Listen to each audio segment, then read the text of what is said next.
Sun's fresh to death. Mess around, rock around, I beat that ass with my shoe. Bundling, bathing in now, chemical donors, how we do it on the regular with no hocus pocus. Best to step aside when we continue with the sober, staying humble while we glide and also staying laser focused. Aware, low vibes are the ones that move slowly. Have to beat them back with a little king of focus. On the hero journey, even if you didn't notice, I observe it all unfolding like the petals from the lotus of spine. And leave the body losing nothing but pure fire.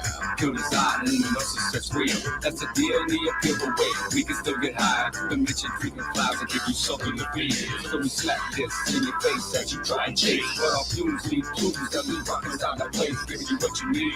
But no shitty aftertaste, just learn and discern to elevate your inner state. Yeah, ultra high frequency, spiritual kung fu. See that you're everybody and everybody is you. When it all goes down, can you stand and be true? Mess around, rock around, I beat that ass with my shoe. Oh, yeah. Ultra high frequency, spiritual kung fu. See that you're everybody and everybody is you. Sons break through, no need for fake. Mess around, rock around, I beat that ass with my shoe. Oh, yeah. It's another rising sun, bells dive in. Come on, get up, get up. I come through and smash your television sets of pieces. Turn up the music, chant a mantra till the spell releases. The transmission ceases, now we can create. We blazing up and raising up into a higher state. We all can relate, we've all been affected. Tricked into praising material with the soul neglected. We came to break the cycle, we came to break the mold. We came to make you aware of the power you behold. The light emanating from one spirit, brighten up the whole collective, no need to be near it. One voice so loud, everybody hears it. Spooky action at a distance, we're connected and they fear it. So buckle up and prepare for the ride. It's suns and shine, two worlds collide. Break out your blues and there's a world outside. Go out and dance in the dirt and get your mind untied. Ultra high frequency, spiritual kung fu. See that you're everybody and everybody is you. When it all goes down, can you stand and be true? Mess around, rock around, I beat that ass with my shoe. Oh, yeah. Ultra high frequency, spiritual kung fu. See that you're everybody and everybody is you. Sons break through, no need for fake. Mess around, rock around, I beat that ass with my shoe. Oh,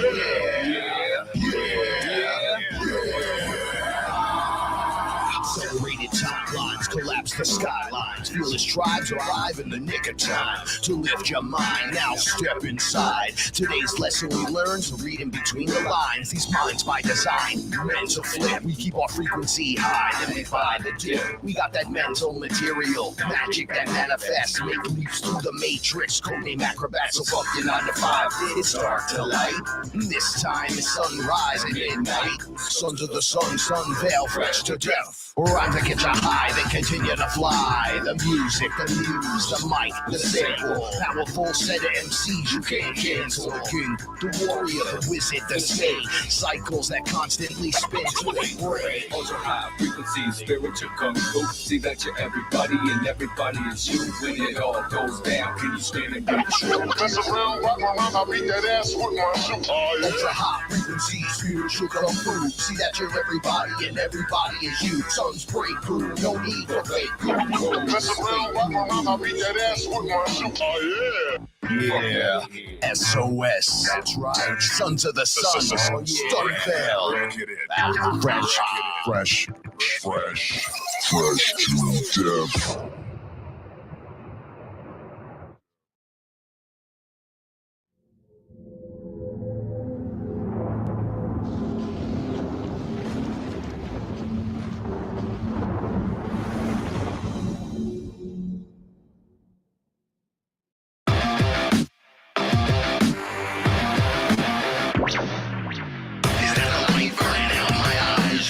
Holy shit is burning out the lies. We hide down, keep it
is imagination. We are moving into an age of manifestation. Things become actually less material, more ethereal. The golden dawn is when we awaken to this new station of life. What you think becomes real quicker. Regain our imagination, regain our inner child, and let that inner child out.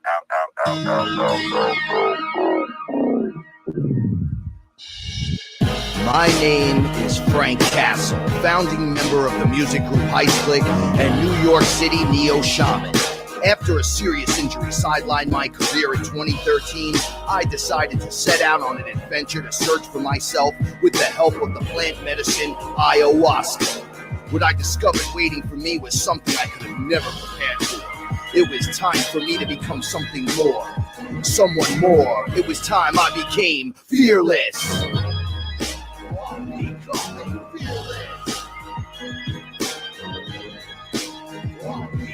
In the darkest of nights, gonna let my light shine as my heart beats a rhythm with space and time. When the light starts to shine inside your third eye, you awake to the knowledge that you never die.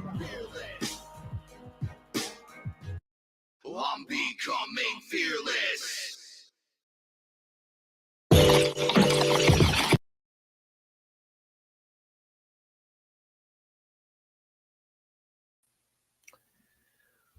What is up, everyone? It's your main man, Frank Castle, your Sorcerer Supreme. And this is Fearless. I want to say what's up to everyone. Thank you for joining me today. Let me know if the microphone is working proper. Oh, let's turn it up a little bit.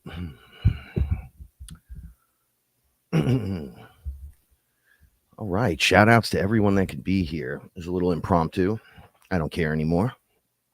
We're going to just put out information as the information needs to come out. I'm not scheduled to any more time on Saturdays or this or that. I was just telling KG and shout outs to my man KG, Sons of the Sun. I'm like, I have to get some stuff out regardless if it's like super information that's going to regard everyone or if it's just information about me. I don't my experiences. I'm all worked up right now. I'm like, I look like I got 2 black eyes and my ascension symptoms are completely off the charts, and so are Paula's. And I looked up last night right before I went to bed at 2:30 in the morning. I got so exhausted and I didn't wake up until 12 this afternoon, which is weird. It's like I have to be taken down and be put down. I got up. Paula was down. And then she got up. She went in the other room and was like, I'm going back to bed. Bye. I'm like, wow, this is just getting really really insane. So the info has to come out. I'm already days past it, and it's really driving me nuts. I wish I could have gotten to everyone sooner. Shout outs to my Fearless family. And for everybody out there that's just doing it. I'm a little choppy. I'm going to answer a lot of questions if you guys have questions today.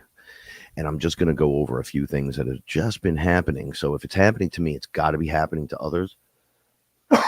However, I am finding out some weird stuff that it doesn't matter who you are and how you're connected to anyone and what your bloodline is and what your DNA is. If you're not doing the work, you may seem susceptible to more things, more powers, more abilities.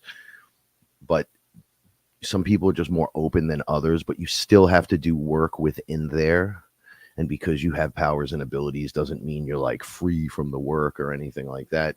It's the hard work we talk about. And basically it's just concentration on yourself, giving yourself the time, the effort, the energy to upgrade and do the things in life that you'll need to do. If you don't take that for yourself, it's going to be crazy. So I just want to say this to show you the connectivity. As I was setting up and going live, you guys were listening to the music.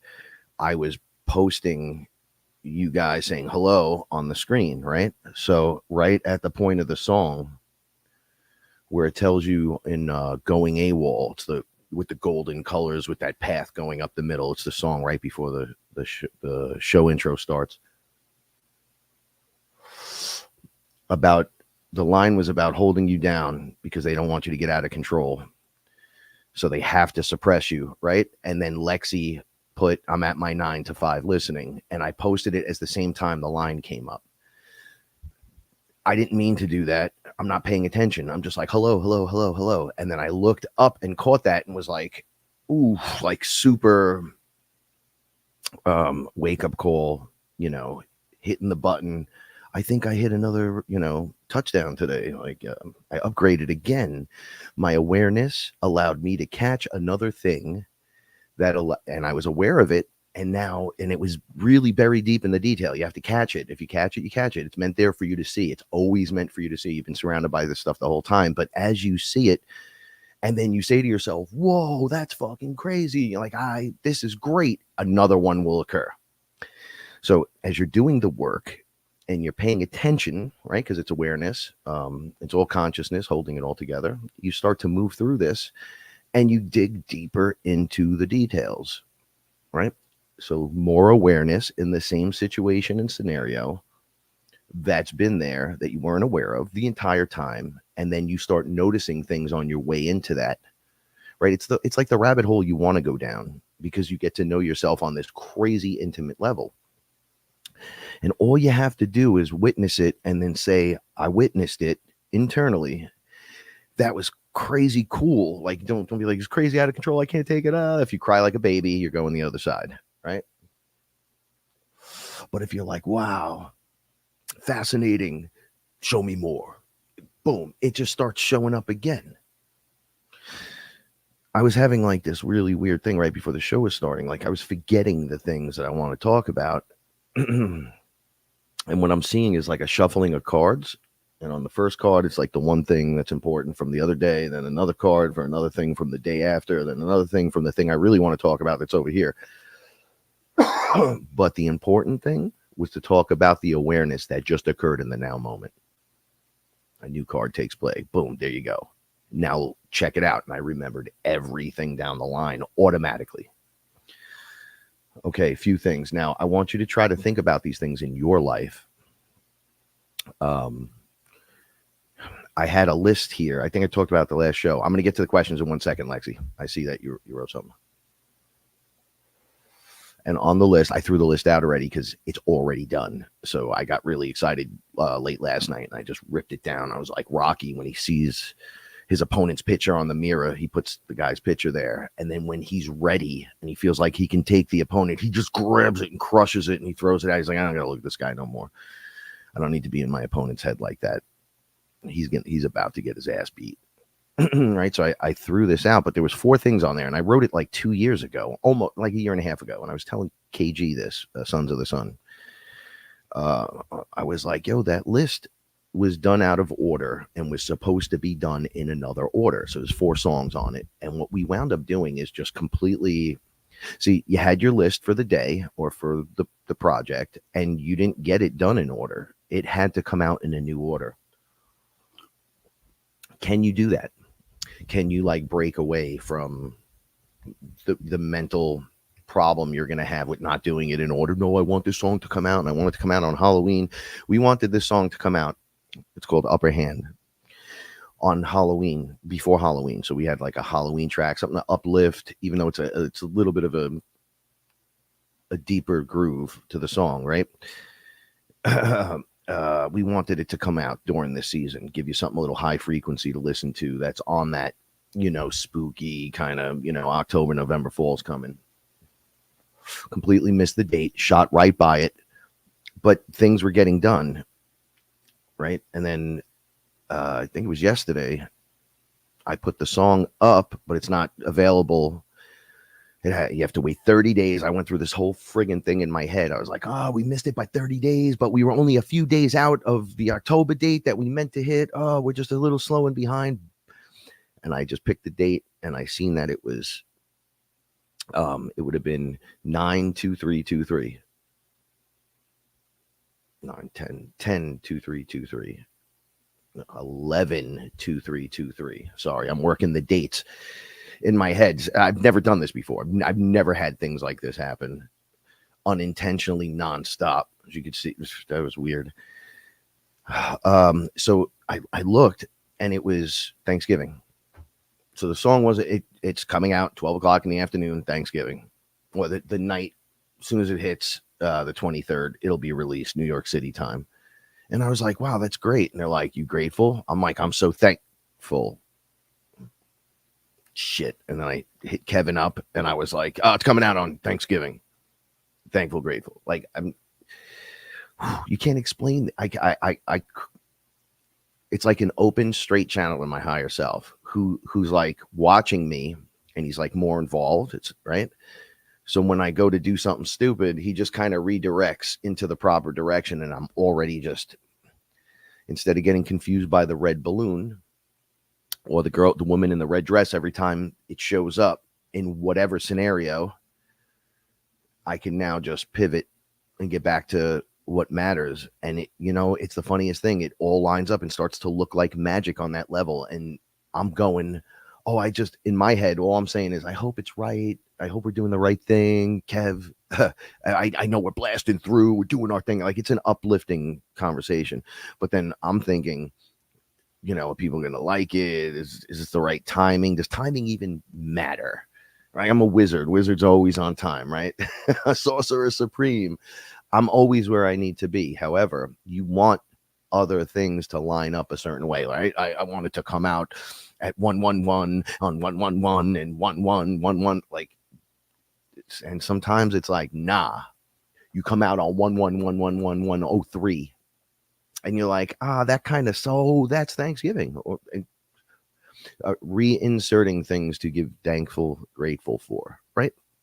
I can only do it in my creations through how I create. So I create through music. So now you take this in your life and you start to utilize your business better. Maybe you do music and you start to, you're seeing this. Maybe you do gardens and like you got your shit right this year.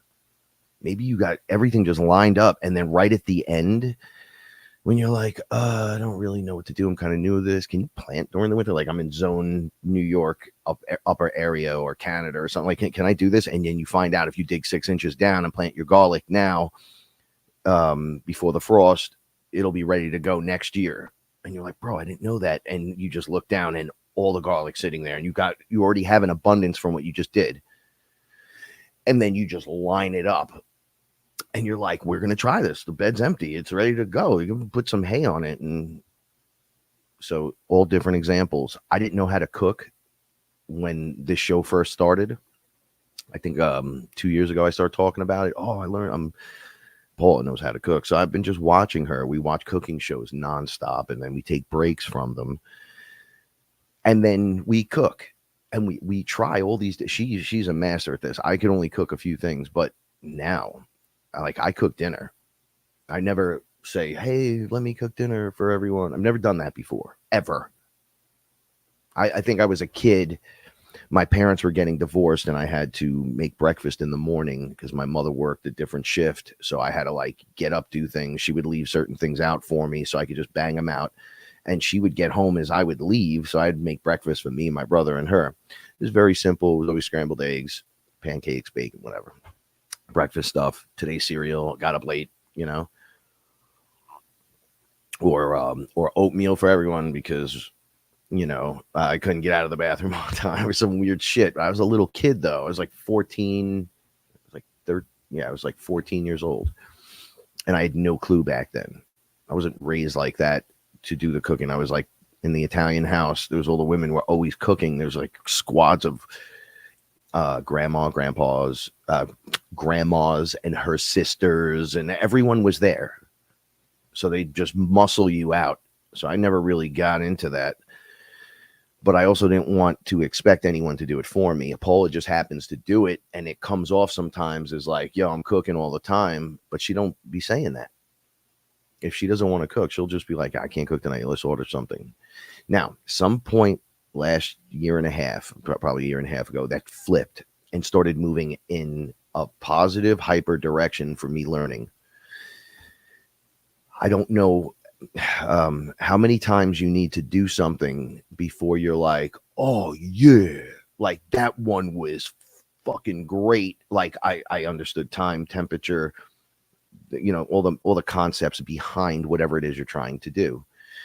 So I went with it, and then instead of like you want to touch everything and flip it and take a look. No, stop touching things. You got to learn happy fingers are no good. That's the worst, right? You got to learn patience and just relax.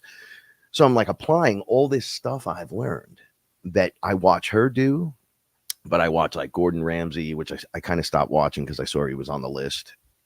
It pisses me off. But I'll catch some other characters and I feel really positive when I watch them. And I'm just checking them out. I'm like, yeah, man, that's pretty good. That's pretty good. And then I'll create something now that rivals what they showed me by so much. Like we have a game we play here where it's like, yo, how much would you pay me if I put this plate in front of you right now? If we were out at dinner and I was the chef and this is what you wanted, obviously, and I showed up with it, boom, I put the plate in front of you. What's a price you would pay for this? Right? And then we check out prices. This is like what old people do, I think. But it's our thing because we're cooking it. So I have to go. I'm a meat eater. I'm sorry, guys, whoever doesn't like that. And we go to the butcher. We don't play the game and go try to buy pack. Hi, baby. She just woke up. We don't try to play the game anymore. And I'll tell you why. One, you can't trust anyone. I'm sorry. I just don't trust anyone. It's not maybe you. And then like maybe you're trustworthy and then your product is just not because you're not as involved as I am. So I'll go out to dinner. I get sick. She gets sick. We have one place we go. It's like everyone loves Paula there and then in loves me as well. When we go there, we have no problem. You can eat everything. You stuff out like you've never eaten before and then you leave. Was the food that great? Some of it's really, really, really good. Some of it's all right. And I can obviously I tell Paul all the time, yo, you cook way better than any of this shit here. But then people are putting this loving energy because they fucking see you walk in. They come over there. I walked in there with her one night and the guy came over. He's like, oh, look who's here. Right. I never met him because she goes out with her girlfriend to this place. And he shakes my hand. He kisses me on one. She kisses me on the other. And I'm like, my brother, right? It's like really Italian. And then like the maitre d' sees that the waiter just did this, like the head waiter. He comes running over. Like, what the fuck? I'm supposed to greet you guys. And then, oh, Miss Paula. And oh, Mr. Frank, you're here. Oh, come on. Come sit down. I love that shit. I love that shit. So I'll do that. And then the love that goes into it, the chef, we bring cookies for everyone. So the chef be in the back, like, oh, who the fuck brought cookie? Paul is here. I'll take, and it's a nice restaurant. It's a restaurant. So it's not like a diner or anything. And it is a little expensive, but I'll do that once in a while. She does it all the time because that's awesome. And if you could find people like that, that's great. So I'm not taking away, but you obviously know McDonald's is off the fucking menu. McDonald's, Wendy's, Burger King, White Castle. There's human found in the fucking meat across the board. I used to work for the USDA, right? Department of Agriculture. I was a head inspector as a federal food grader. I'm stupid high on the charts.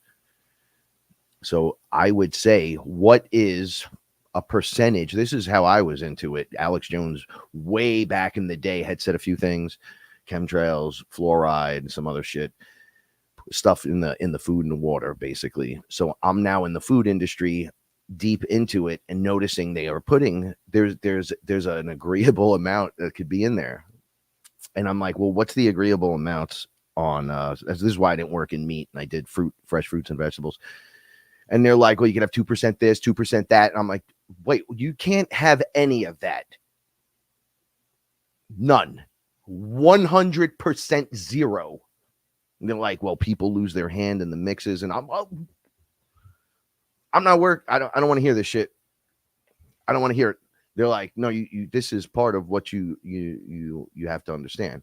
All right. So that's another thing too. We had pizza from our favorite pizza joint, and I walked in one night, and the guy looked really upset, and I said to him, "Hey man, what's going on or whatever?" And he was like, went from like, "Fuck," I knew he was thinking fuck another customer, fuck this guy or whatever. And he looked up and it was me, and I live right next door. So I see him all the time, and I'm always in here. And then he was like, hey man. And I just got it like 3 slices for us or whatever. We were hanging out. And then we didn't feel good after eating, but I had told Paul, there was something wrong in there. Like, guy wasn't acting right. He wasn't in a great mood, and it was in the food. We've had, it was like a perfect year run with the new guy. He's so happy to be in there doing his thing, right? And now he's got other workers in there, and they're all everybody working like really good. And then that one off day, everyone's getting sick from the food, or you get really bad heartburn from like the sauce. And you're like, what changed today? And you're like, well, it was everybody. I'm so high up in the details, or deep into the details, and so high in the frequency that I'm seeing all this shit. And it makes me a difficult person to sometimes live with. I'm sure she would say that. I think there's fresh coffee. That's fresh. I'm rolling back to take a look at some of the questions. But okay, so they always say the devil's in the details. You can always find out more. I'm going to dig another one. So I am absolutely, Paula, how long have we been together? 8 years? 8 years, almost 9. Wow, this is great. So yeah, it's our circuit year. So I pay attention to her because she's my best friend. I'm still in love with her. Like the first time I said, I love you. I don't take for granted anything. Like all these weird things flipped. So in the details, I notice things, right? And without breaking chops constantly to your partner and constantly annoying them, you act as a cushion for when they're about to fly out of bounds. That's the best way to put it. I just let you live. But if you're about to fly out of bounds, I'll be like, hey, don't forget. Oh shit. Yeah. Thanks. I appreciate you letting me live like that. That you notice that. Nobody has ever noticed that or said that ever. I'm like, well, the devil's got to be removed from these details, because that's what you've been missing. That's why the devil is in the detail. And you really dig into it, you start to see the information, and you don't like necessarily what the information is, because there's a lot of shit going on in there. It's like, man, that's what you want me to deal with, and that's how I got to fucking deal with myself. Well, I don't want to deal with anyone else. No, you want to heal, homie. You want to heal. You want to take a look, and then me as Frank, I just want to be part of that. So noticing it is like a special beauty. Like, oh, I got to see this for the first time. We have a lot of first times together, even though we've done these things before with other people. It's just they never worked out. The way you want to go out and just enjoy your dinner without fighting or doing some shit without having a fucking problem. We don't deal with that. So we always are like, wow, that was a first time. We're having all these first times again. And then you dig into the detail of the human being and their experience, and you realize no one's ever said that to them before, or been like that with them, or understood that, or was compassionate enough, or gave a shit enough to even mention it, because we're too fucking busy to do me and this and that. But you're not really doing anything. Right? Me playing with action figures isn't really doing anything. That's why I don't play video games, even though for some reason I keep paying the $100 a year so I could be on the online thing or whatever. And I check it 3-4 times a year. I'm like, I'm backing out of the whole thing and paying attention to exactly what I want in this place. And the more I do, the more magic happens, because if the whole place evaporated, the only thing standing here is going to be me and Paula and the cats. And this old fucking cat right here. We got a couple new cats. So we've been helping everything that we can within our means. It's gotten harder. The struggle has gotten fucking real. The prices have gone ridiculously up. Nobody knows if they could even live through this anymore. We're all going like, oh. And as you dig into the detail, you realize when it's not you and your partner and your loved ones and your cats and your dogs or whatever, you start to realize there's drama in the settings. Okay. And you're like, I don't want to be part of that. Well, you don't really have to be, and you're not. Your empathy and your connection doesn't mean that you have to connect to it to have the information. Does that make sense? like you want the information, but you want to be able to not empathetically connect to it directly, because then you're like, oh, your heartstring gets pulled on, which is what the monster wants. So you're fighting a monster that's hiding in a shadow, trying to get you to fight me. Right? And then there's like an infinite amount of other mixture of people in there, every culture, every race, everything. And then it's trying to get us to all fight each other. And then some of those people aren't even real, and we don't even know who we are, and we don't even know what's going on, right? So okay, so I'm going to try to present the visual to you. We're here to observe. I said this all the way at the beginning. First episode. So to saying that, you're like, yeah, I could do that. No, you can't. Obviously, every single person has a problem with this, every single one. But then we learn to overcome it, right? And we wind up, because we all have something to say about something. Look what they're doing right now. I don't want to use names so they don't ding me, because I'm finally, I don't know. I kind of see some good guy stuff happening in the background, and I could tell you through the analytics of my show that there's something else occurring in the background. I think the restrictions are being slowly removed. Slowly.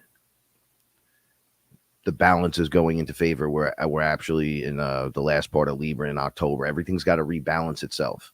So in the details, it's going to show you the results of these things that are occurring. Sorry, there's a couple things going on. All right. So within the details, this is where we're going to find what's happening. Okay. Are you paying attention to the drama detail? So it's the beep boop, right? Shot. It's good. They're trying to make a comeback. Masks, UFOs, ET showing up in backyards, weird military mentions. Is it happening here? Is it happening there? Is the White House got a gate around it? Is Guantanamo Bay full? Like, we have all this stuff going on, right? I asked, can you observe and not get attached? And you're like, yeah, I'm pretty good. And then people start bombing each other, and they start fighting. And now you have everyone that said, nah, I'm down, bro. Peace, love, and happiness. Boom. You got Ben Shapiro calling to do terrible things, just terrible to the other guys. And then you have the other guys doing terrible things back the other way. And you're listening to it go back and forth now from the people that just swore you're here to observe and watch, but they're taking sides. Listen, if you choose a side, you lose. You're on that side. It doesn't matter if you win on that side, you lose on the spiritual side. There should be one side you're on, one source light. That's it. You want this or that? Peace. Well, you can't. That's not a choice. It's a fucking choice, homie. It's a choice. And I'm going to start walking with a big stick to make sure you understand that.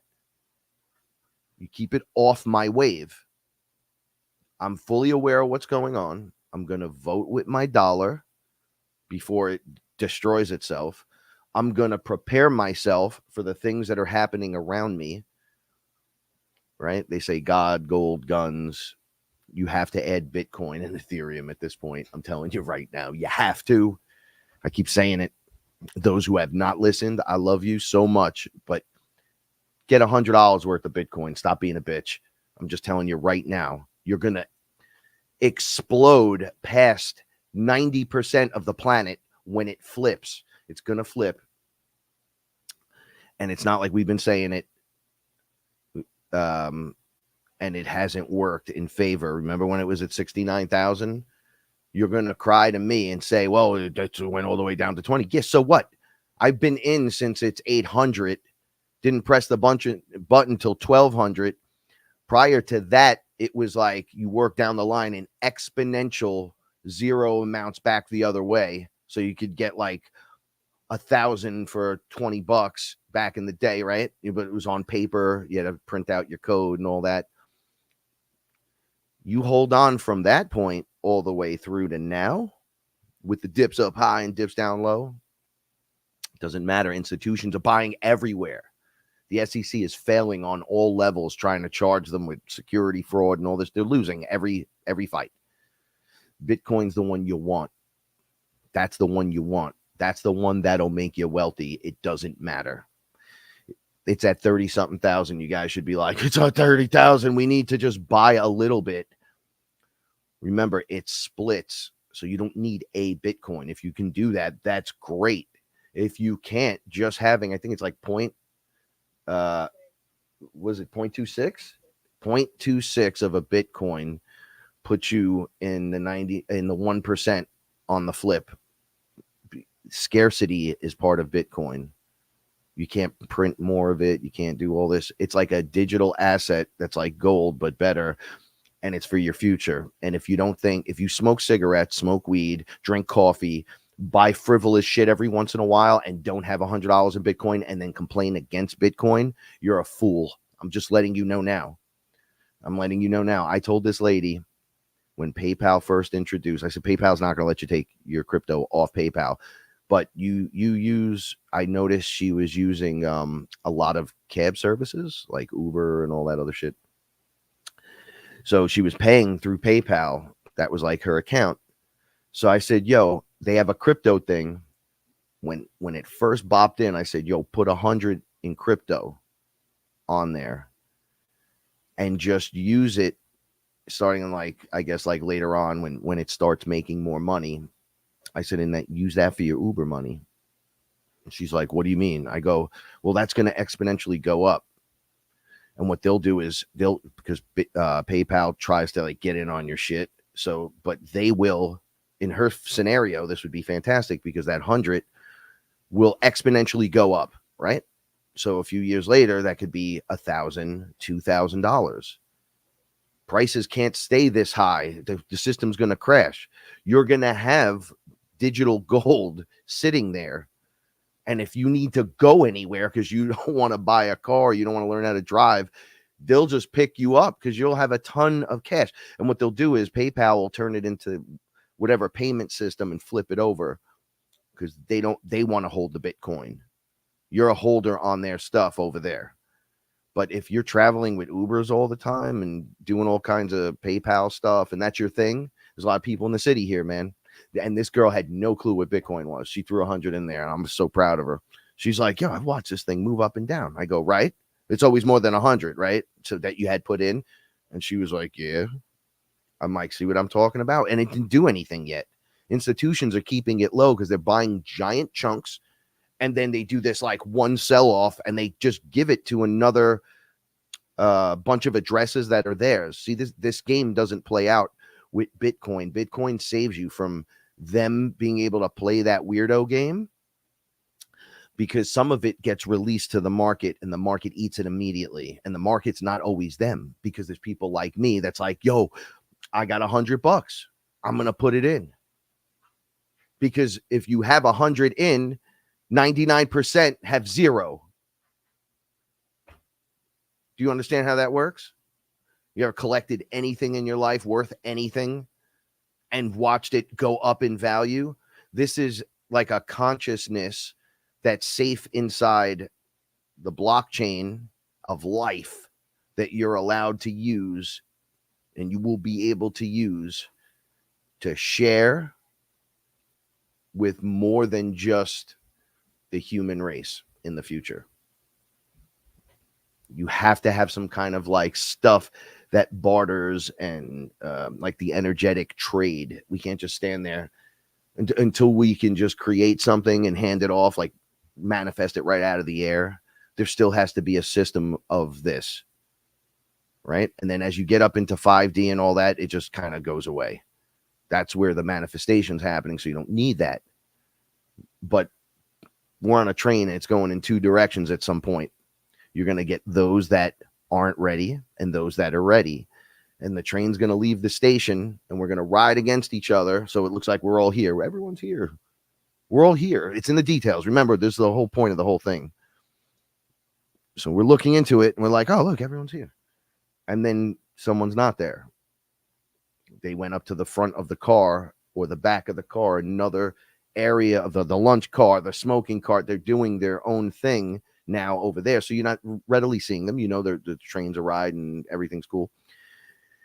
Right. And then you look over and another bunch of people are gone. And you start to see the trains separating, and you're not on one train, you're on two trains riding alongside of each other. That's what was happening. And then they just slightly split off. One kind of goes up and starts doing its thing, and the other eventually goes that way. So those on the ass end of the car are all in the car train together. We've been here the whole time, and then eventually it just splits. And then people be jumping back and forth. This is the timeline metaphor, right? So we're all riding, and everyone's jumping back and forth. Hey, look, it's Frank. Hey, look, it's Phil. Hey, look at, Fearless family. Yeah. Everybody's looking. Hey, there's mom, there's dad. No, blip, blip, blip, blip, blip, blip. People start going. And I know exactly what I mean. And then the train starts splitting and just goes off. Some people are going to stay in 3D. You have to stay. You're going back in the loop. You have another 25,000. Now, inside of that, those are the people that don't make the conscious choice, but everyone gets to do exactly what we're all doing, right? So there's no one special more than anyone else. There's just levels and layers of people doing it and not doing it, or not ready to do it yet. That's how I should say it. And then some of the things we're seeing here aren't real. It's not a simulation. It's a holographic reality. All the simulations are your fractals that are playing out. Your focus is here, granting free will in the scenario to witness what we all came here to witness and then be part of. Now, like the solar flash and that kind of stuff. It's like that's a physical event that manifests through enough of us waking up, pulling in the energy at the now moment, because all the galactic brothers and star sisters, and they're watching and allowing energy to come in dispersed, and then less dispersed and more focused. So it's like a focused beam. When enough of us pop off and can hold the energy down, it's just going to hit. We don't know the date. That's why we talk about scenarios and stuff of what I can remember from when I saw the solar flash. I knew it was either going into winter because it was cold. There was no snow. I talked about this mad times. Or it was going into spring, cold, no snow. Just freezing out when it happens, but it's not snowing. It's like everything is just like quiet. And then, so when we had the fires here at the beginning of the summer and Canada was burning, I think there's still got fires up there, by the way. So just that one day, the whole sky turned red here in New York. I was showing somebody pictures yesterday, reminding them, hey, don't forget that happened.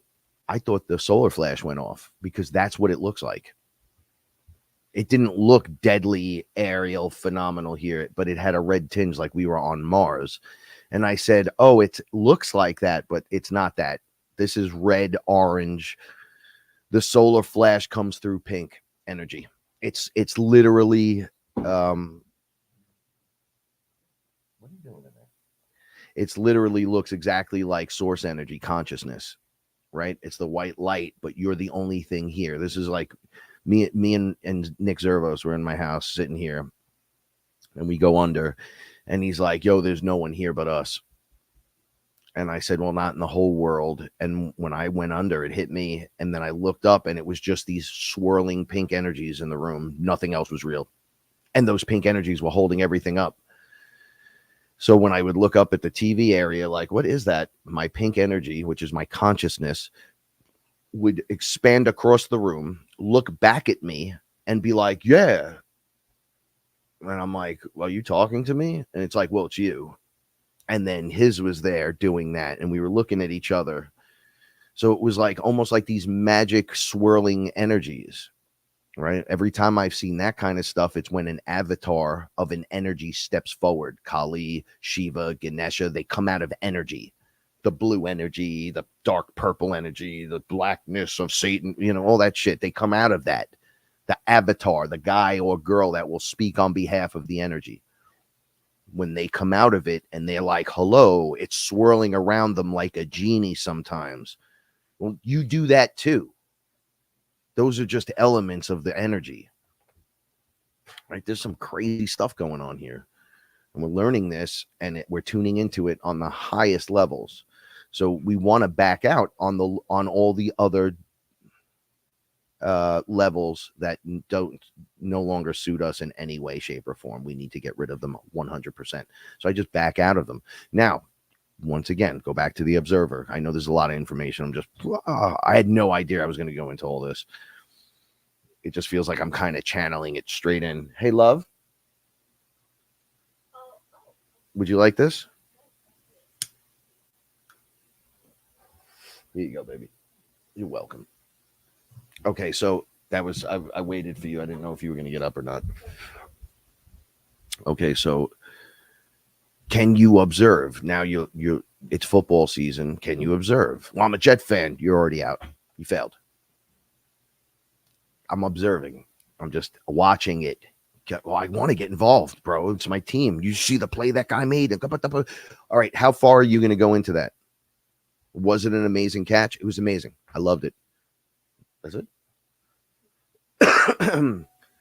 How do you, well, you don't understand. He's better than this fuck because that guy with the numbers, and then 10 years ago, and you go into it. Now, are you allowed to do that? Of course.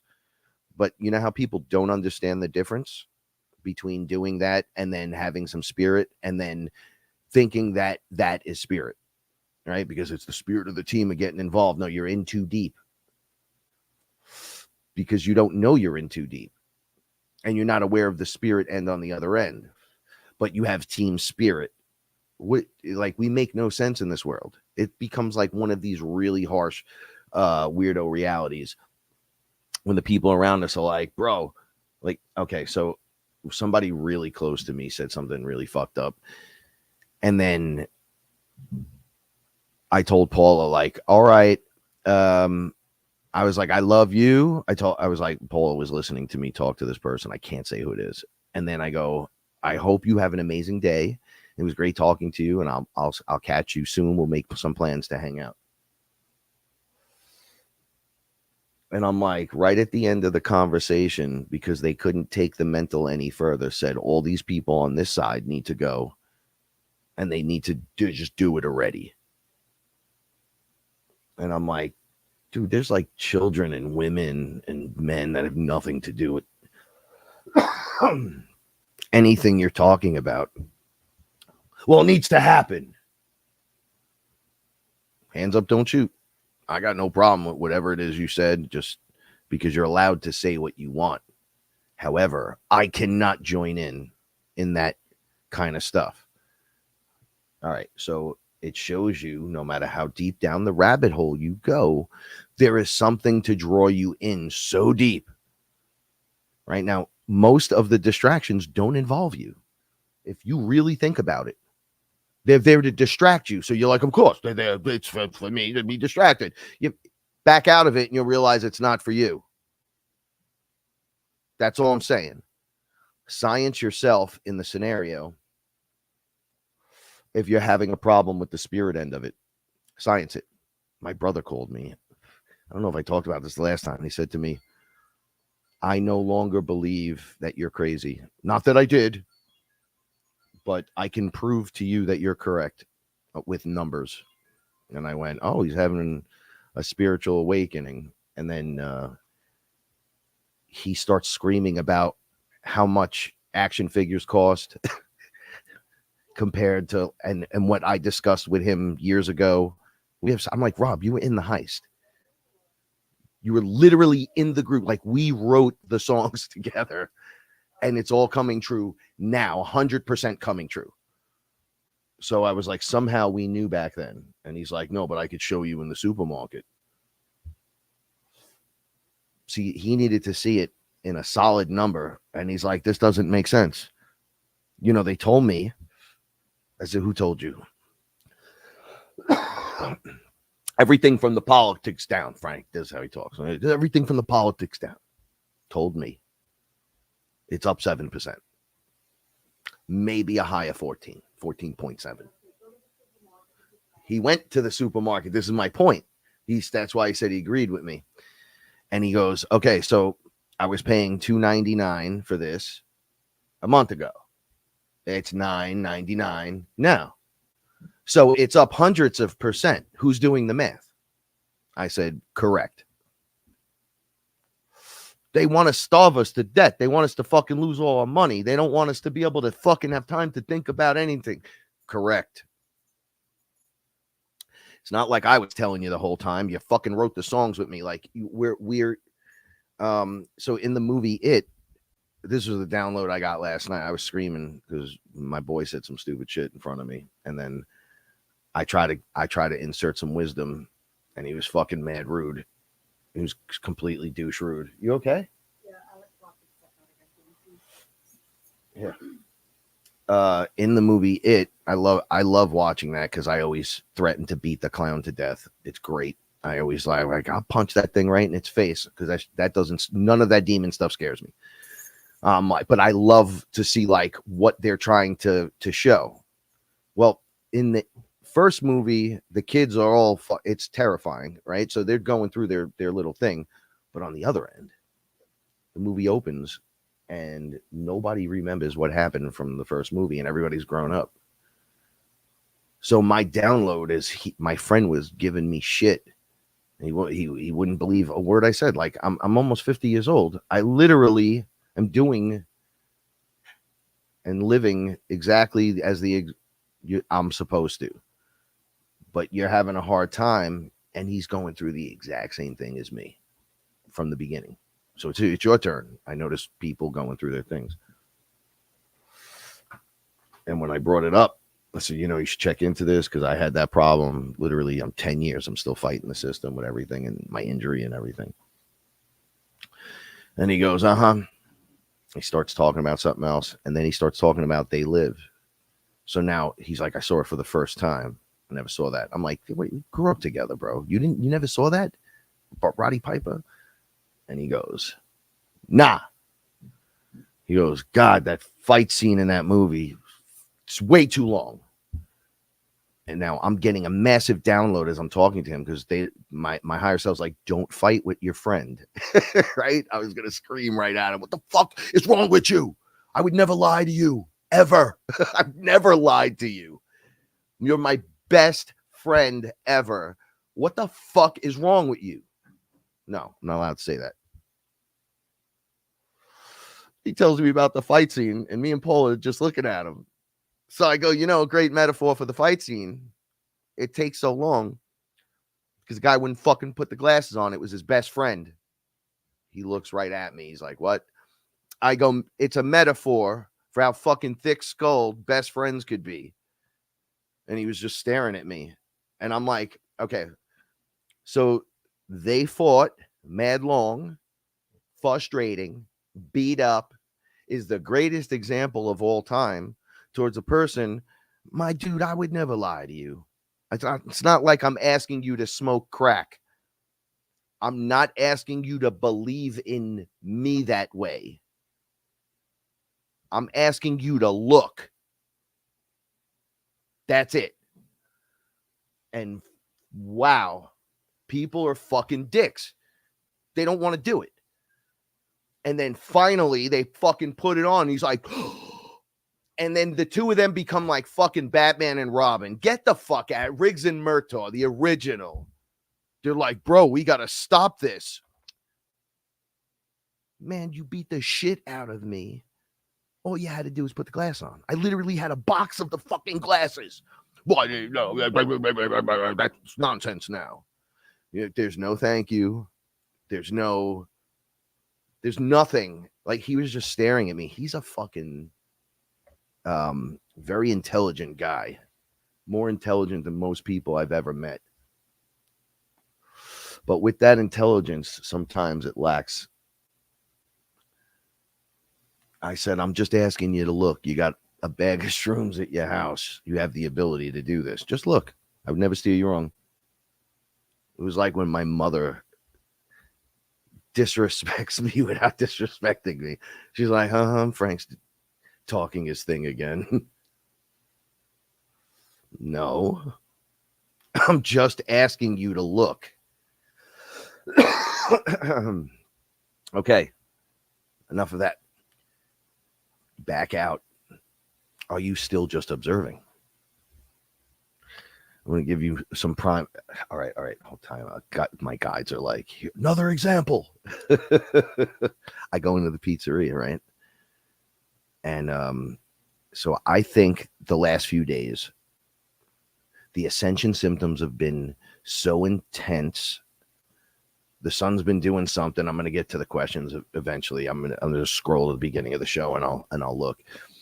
So the sun's been doing some crazy shit. You go out, look at it, you stand up, you're like staring into it, and you're like, what is that going on up there? Well, we know what's going on. The energy is pumping up. It's ramping up, and they're trying to use chemtrails and all this shit to not let you see, massive amounts of distractions to hide.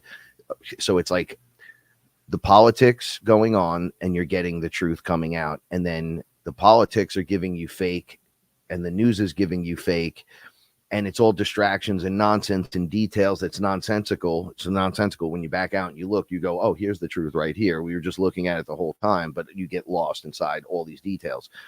It's like the light said it was going to overturn everything. It was going to show you everything that's real. So the stone flips, you see it, you choose not to believe it. That's your fucking problem. And then there's the deception that rides right alongside it, because there's two timelines, right? So the deception reveals itself after the real thing occurs, and you're like, oh, and now you choose to go down the rabbit holes. If you can't pull yourself out, that can be a problem. So as you observe, and the sun is spitting out this juice, this is just something I'm noticing with Paula and I.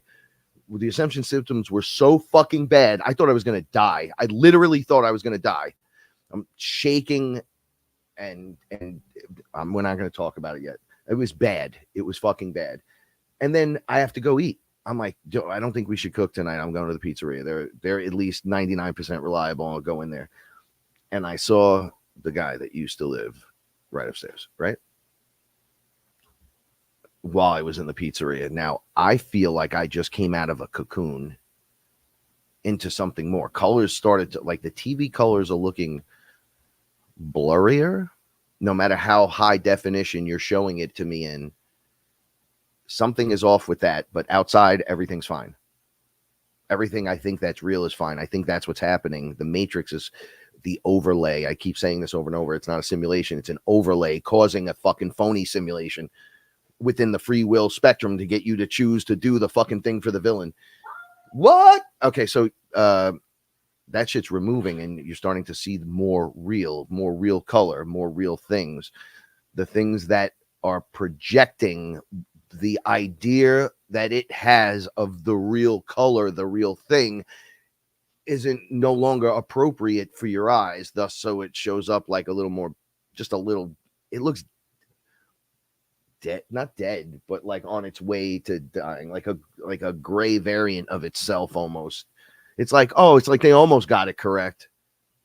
Does that make sense to anyone?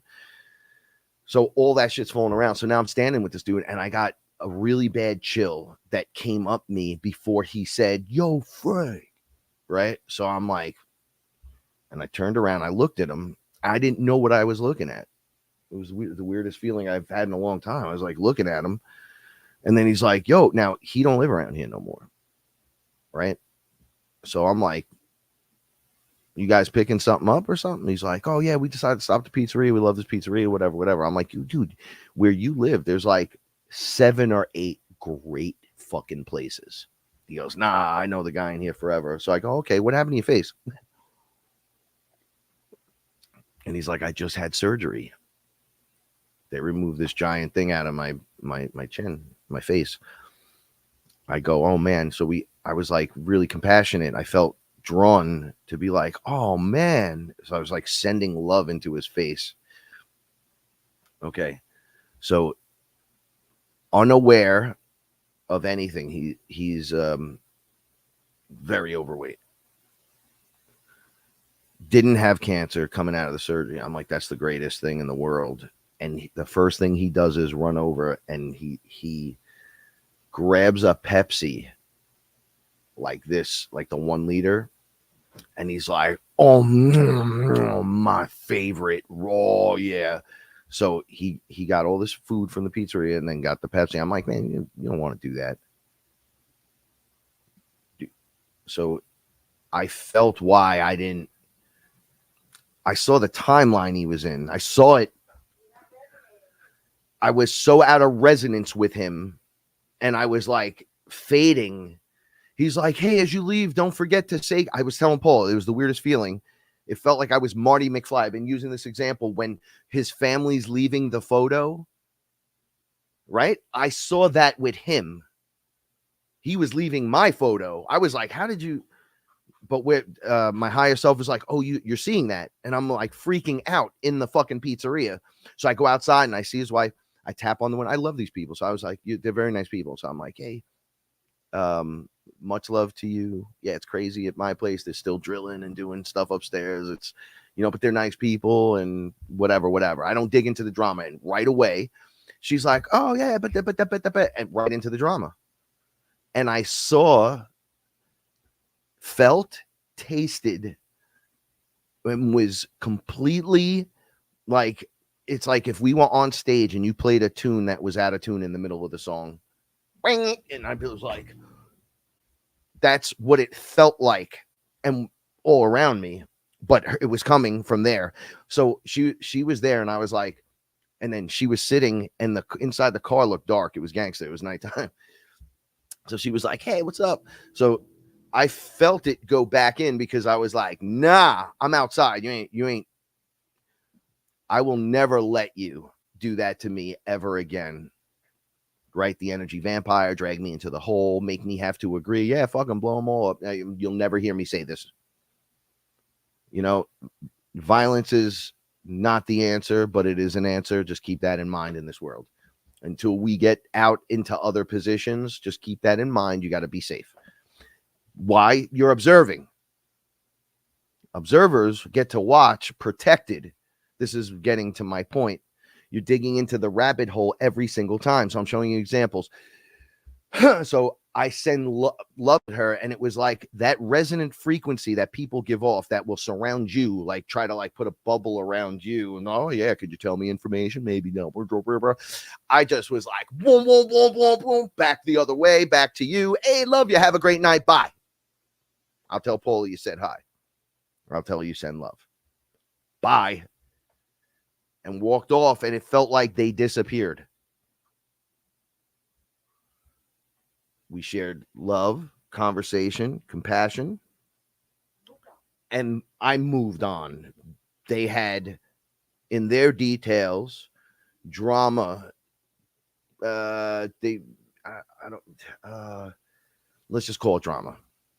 And it's like there's like levels of drama where it gets darker, but it's not quite dark, and it's kind of like, yeah, I know what you're doing. Maybe we shouldn't go there. I don't do that with people. If you're a piece of shit, I'm coming right at you at this point. You want the pipety doobie?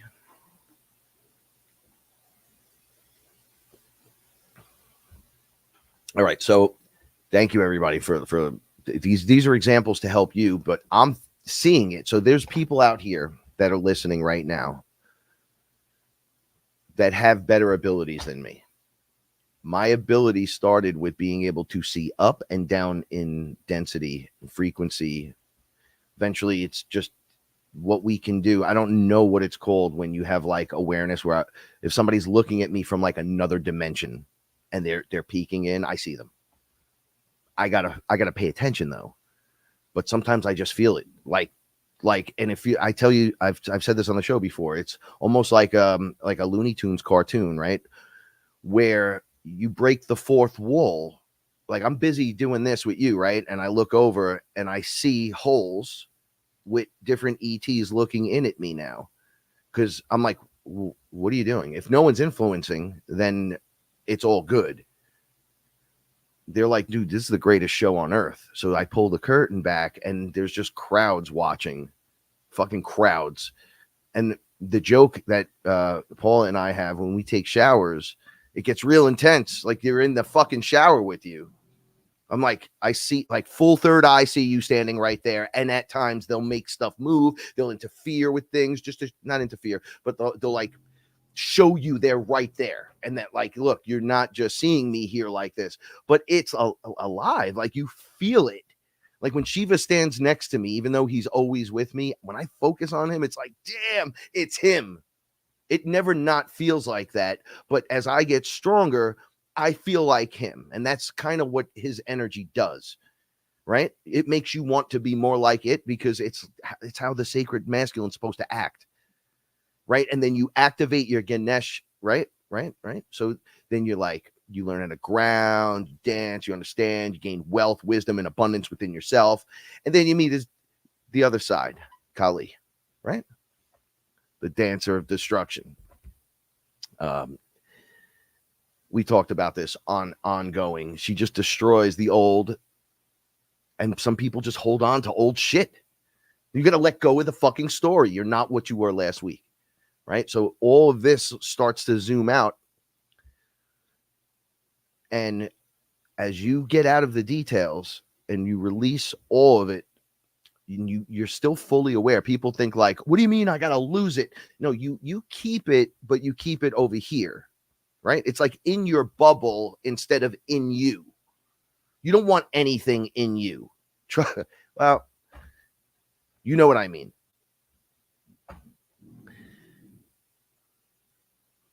You want to not carry any of this stress and baggage and trauma within you, period.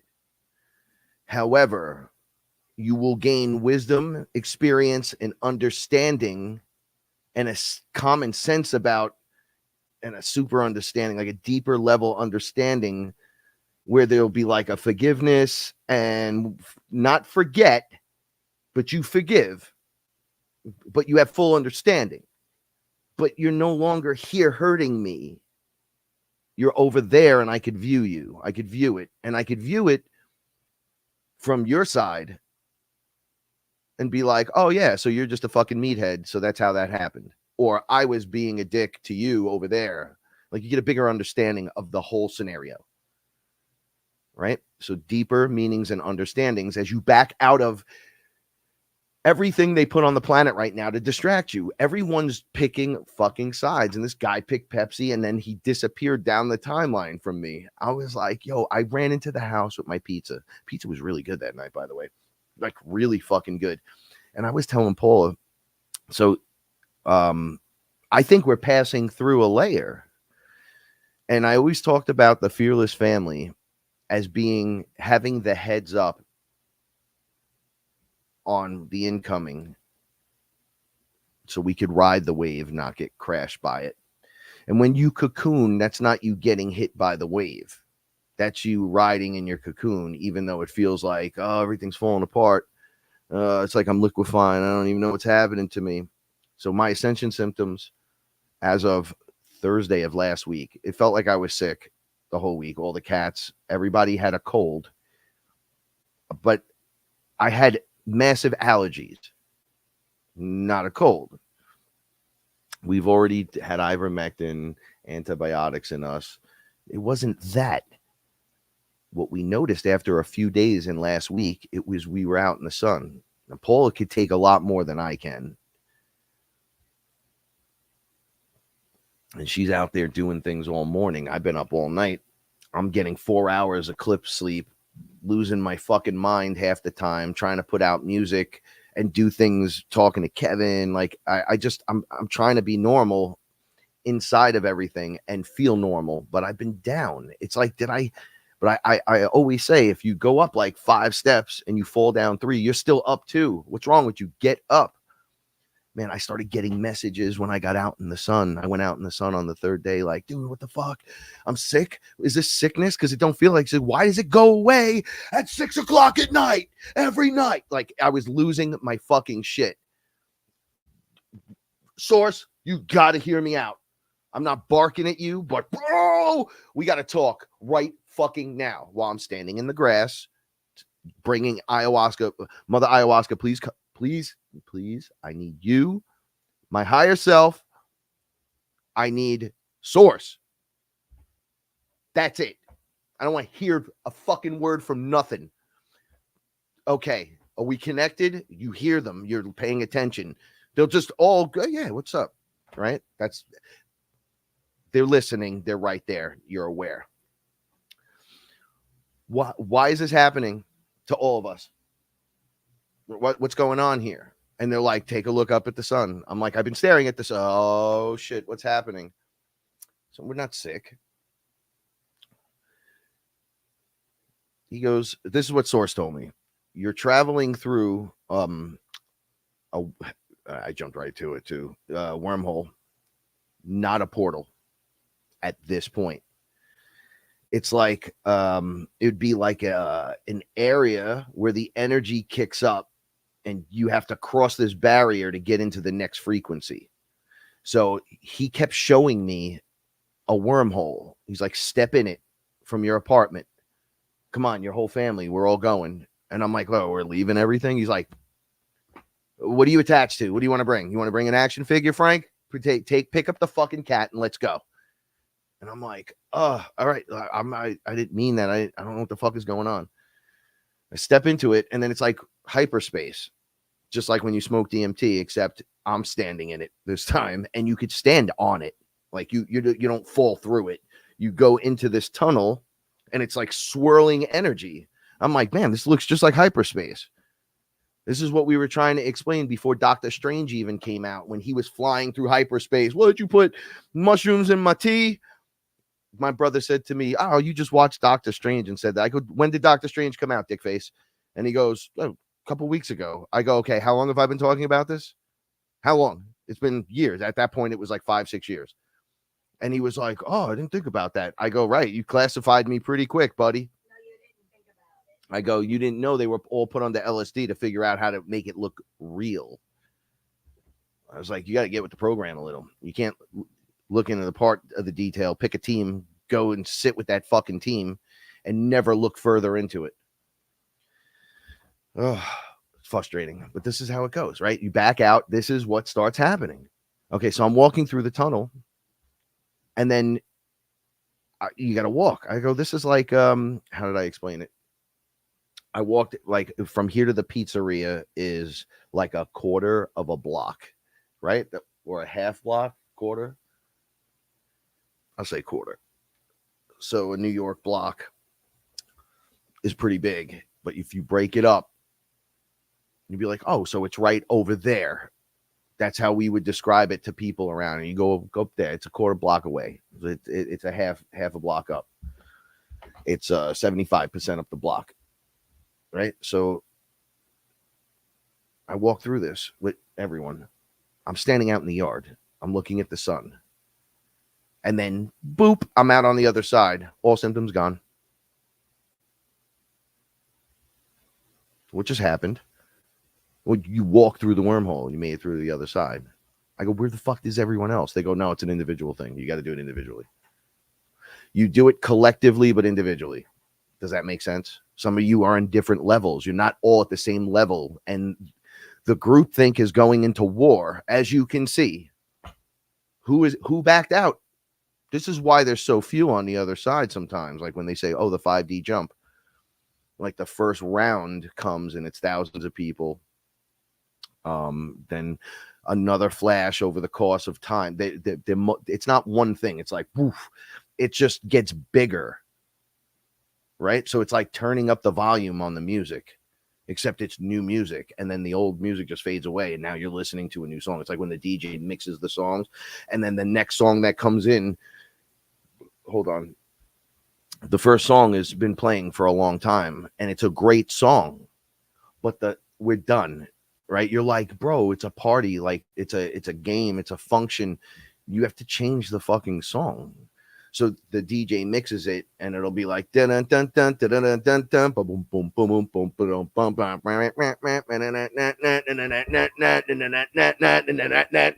Now it's in the other song and then drops the beat. Boom, boom, boom, boom. And now you're on the other side. That's how this works. Literally, I've been making characters for myself, comic and otherwise other rankings.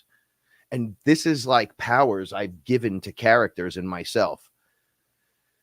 The ability to fucking turn the frequency on, put it in the music and change the rhythm and the beat to a new one and hold the frequency. And then from there, you keep going up because a new level has new shit on it. You don't have to deal with the old stuff no more. You do not have to do that. You just don't.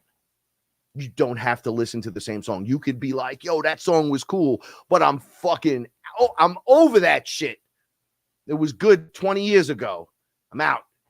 Because 20 years ago is when the change was supposed to happen. It's like, fuck. Right, puppy face? My kitten looks like a fucking superhero. She's awesome. Who loves your face so much? Right, so we're in the craziest time. This is it. You're in the finale of the show. Okay, so Anubis is like, if you go out and get involved and you're here to watch and observe, you lose your protection to a degree because you can't be protected in a crowd. It's a metaphor for not being where you're not supposed to be. So beings, come here. They have contracts to play out. So you're going to see it play out. You're going to see the game being played. You're going to go, oh no, they're treating, when you hear like the high table characters, like the evil cabal treats this world like it's their chessboard, like it's a game. You'll see it play out hard in real life. You can observe it if you choose to be the observer. Being the observer means you can't get involved. Even if mom and dad are doing it. All you can do is kind of throw knowledge or a seed at them, right? You could maybe help it if it's a kid and you're like, no, son, no, daughter, this is actually what's occurring. Like you're educating. You'll get away with it with a little kid, right? If you control your household and have that, and you have that open rapport, like you teach them young and they'll get it. You'd be like, we're not putting this poison in you. We're not doing that shit. Anyway, so there's levels of it because the kids are competing, talking to their friends and the mothers, and then the people are crazy and all this. You get singled out really quick in this world. Well, we're not going to allow that shit no more. We single you out because you're the disgusting woke virus, right? Like arguing about it. There's people there for that. You have your Matt Walshes and your Joe Rogans and your whatever's out there doing that. And you got your spiritual people and talking all that. I'm here to empower you immediately right now. I'm not selling my fucking book. I tell you that all the time. You can support.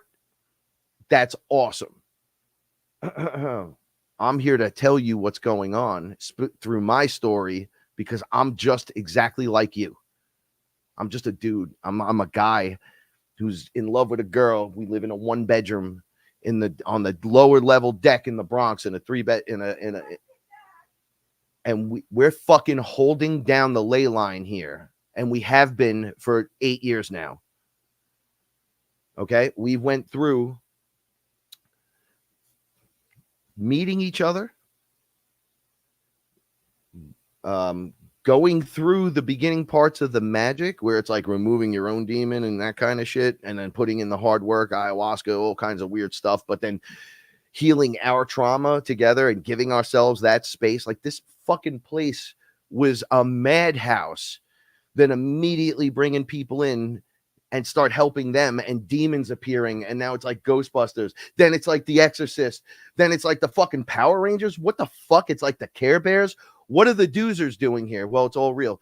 What the fuck? They knew about this? Just on and on and on and on and on into scraping the walls in this house and having the demons from the energy from back then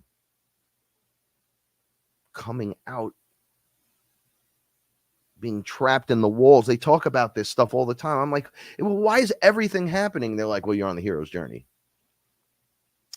And she's a mother goddess. So I know that's hard to believe right at this moment. I'm like, nah, you ever see her talk to the animals? And I walked away from my heroes, and Paula became a hero of mine. I can't explain it, guys. Like my wife, they ayahuasca said, do you like what Paula does? And I said, yes, I want to be helpful though, but I want to do that. right? Like energy kind of stuff she was doing. And I want to be able to talk to the animals. I seem to have no frequency with these things. And then she's like, well, you stop calling them things and we're going to start calling them you lovely little fur babies and all this into what I am. Like, I have cats with me nonstop. There was the kittens running around here. Little Bear's right behind me on the couch. She's probably got Oscar in the other room. Yep. Yeah, yes, she does. And the first things that started happening was a collapse of all the old ways of thinking. And I was like, fuck it, let's go. You know why? Because life sucked up until I changed. I'm still injured. I don't like it. I don't like my body sometimes and how I have the stiffness, and there's nothing I can do about it because I have like all kinds of fucking problems in there that I don't. There's like bone fragments going in my spinal cord, all kinds of weird shit. And the workman's comp, they're fighting still. My lawyer sends fucking letters, all kinds of. I'm like, what is going on? This is like a federal thing. Do we have to go to the Supreme Court? I don't know what the fuck is happening anymore. Right? My lawyer goes, can you hit up your local Bronx Senate person and send a letter or whatever? I go, you know who my Bronx person is? And he goes, who? I go, it's AOC. He goes, forget it. I go, right? Isn't she fucking worst? He goes, yeah, it's all fake. So the lawyer knows. The universe will show you in the details as you pass through into the new frequencies what is going on. That's why they're saying that we can see them more and they see us less. Right? And then I talk about the coming down the mountain, I think is just a metaphor of coming out of frequency and being with people. And then at first it's like they almost forgot you were there. You forgot they were there. And then there's oh, it's you. Right? So that was just listening. I made the face. It's you. And you're just like, like you knew the person was there. You're looking, you're like, obviously. And then they try to draw to you. And then it's the vampirism again. It's like you're a lamp you're the ray of light for the moth to the flame. And people be drawn to you. And we've talked about this on the show. Ayahuasca showed me, be careful in the crowd after you come through the frequency, because wherever you're hanging, and we're in the Bronx, we're in a mix here. That's why I want to move and get into a different place where like the whole area is a good frequency, where there's less people and stuff, because it's too mixed. You're in a space where it's mixed and the base layer is like 1, 2, 3D, but you're passing through that energetically as you rise. And you're like moving, spiraling. Ralphie talks about this, Ivra. You're spiraling out into the other frequencies because you dialed in like a spring that dialed into a point to the lowest place you could be. And they'll say that, oh, the fallen ones went all the way to the bottom. Homie, I'm Source. It's me. It's you. There's a whole bunch of you. There's a bunch that aren't. That's cool. We're all connected, though. You went all the way to the bottom. Woo, woo, woo, woo, woo, woo. Boop, hit the bottom. Now you're spiraling back up out into who you are, right? Like if you rub the lamp, that's what would happen with the genie. You spiral out. That's you coming out of the density, the thickness. You're just like a compressed, energetic ball of light down to a little twinkle light, down to a little candle on a birthday cake. That's why I use cake instead of weapons when I talk now about using things against the dark ones. I use an energetic flow of birthday cake flavors. I throw cake at them that's filled. What is a cake? Cake has all the ingredients in it, right? So it's like throwing source energy at them. I blow out the candle with them. I'm like, oh, what do you want the cake shaped like? A giant baby? So you could be like, oh, fuck this baby, right? You like that? You like that? And they're like, oh yeah, that's great. Okay, great. I'm gonna put a candle on it. You want to blow out the candle? Sing happy birthday to you? Yeah, come on, let's go. Yeah. Put the candle on it, sing happy birthday to him. Right as he goes to blow out the candle, guess where that cake goes? In his face. You don't even have to guess. I'm fucking telling you. Blap, done. Get out of here. And they're transmuted. I always tell them to have fun with that. Now I don't have to do that. Now I get to walk through it and So I had a thing happen yesterday where I started talking about what the concept of this one person who thought about who the devil was, and that being showed up. And he was like a high-ranking Satanist. And I was watching this little episode he goes through, and he was sitting there, and he's like, I'm a warlock, I'm this, I'm that, and I'm trying to kill this woman, and I put a hex on her, and I did all this stuff. And a month later, she's still alive. So I do a double one and a triple one, and he tells the whole fucking story. And I'm like listening to him going, wow, this is a lot of work this guy's putting into this shit. So he wants that person to die because a client came in and said, I want that person off the board. He's like, all right, that's it. I'm going to do my final fucking evil warlock thing. And he does it. 2 days later, she's still alive. And now my whole reputation's on the line because this has always worked. It's always worked up until now. He's fucking complaining, right? He's like, oh, my reputation. He goes, all the air gets sucked out of the room. I'm like, holy shit, what's happening? He goes, the demons, it looks like they're in the room with me. Like everyone's in the room with me. And I'm looking at them like, what's going on? And then he goes, the devil walks right in the room. So I'm like, well, there is no devil. It's the devil that you create. So there's just layers in density. And each layer in that density, you would say the thing that would attack you there is the devil. But it's really all one thing all the way connected down here. Right. And then when you get here, as it piles back up, it's thought forms of what you think it is. And then it just takes those forms. It's because it's energy. Right. And then when you come off the board, you see that you're in a holographic simulated event where the matrix overlay is like causing you to see these things that aren't there. They're not real, what you think. They're like robots projecting at you, and they're trying to loop you in a simulation. It keeps going back. And you're like, oh, that's the simulation. They're forcing it. They're not allowing you to simulate. And then your fractals are all out there doing it. And then you become the singularity, and all that collapses into the now moment. And now it's me and you. It's just we're right here. And we didn't pay attention to any of this bullshit. We were fully aware of it. But we do what we got to do. You know, sometimes it hurts to do things to change. And we have to do that stuff. Anyway, that's what's up. So we become hyper powerful in this now moment, stepping out of all of this nonsense. Okay. And the disappearing of people in the split in the timelines as the solar flares start pumping off higher and higher energy. And why is this happening? And then for a week, and it's gone. I've been fine. I'm stuffy. I'm beat up. I had crazy dreams. I want to talk about something else that I think it covers this whole topic, the dreams that were occurring.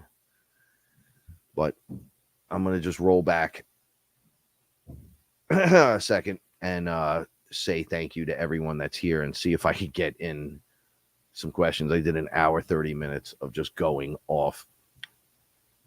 Hi, everyone. So when I come back to doing this, it's just dreams. We start there. And yeah, see, a lot of people experiencing ascension symptoms like dizziness and frustration and whatever are also people like you're aware of what's going on, but we lose sight getting back into the human thing, right? Like my buddy, he's completely kind of getting sick. And then like a month ago, I had said to Paula, when I look into looking at my friend, I see him like holding his frustration in, right? And I'm like, dude, you got to let that out. I said that to him on the other side. I'm like, you gotta let that out. And he's like, and I'm like, oh man, he's gonna pop. You're trying to hold it together in a society, and you're finding out everything is what it is, right? We had a lot of those mass and still do massive protests here. I called during the last show. I said this. I called all my friends and said, "Yo, stay out of the city, whatever." Spoke to two of them, and he's like, "Where are you?" I'm in the city. Like, yeah, you need to just go in your house, right? Just hang out. Don't hang out in the crowds. Sometimes you make a turn, and then there's the crowd. You see it all the time. You're not living in fear. if I know the villain hangs out on this corner over here, like he just hangs out there. So if I cross over that side of the street, I should carry something and be ready. Like maybe I shouldn't have nothing important on me in case it goes down, even though the stores are over there. Or I could just walk around the block the other way and completely avoid him. And he's never on the other block because he wouldn't dare go over there. It's my fault if I walk up and I'm hanging around that. It's 100% my fault. All right.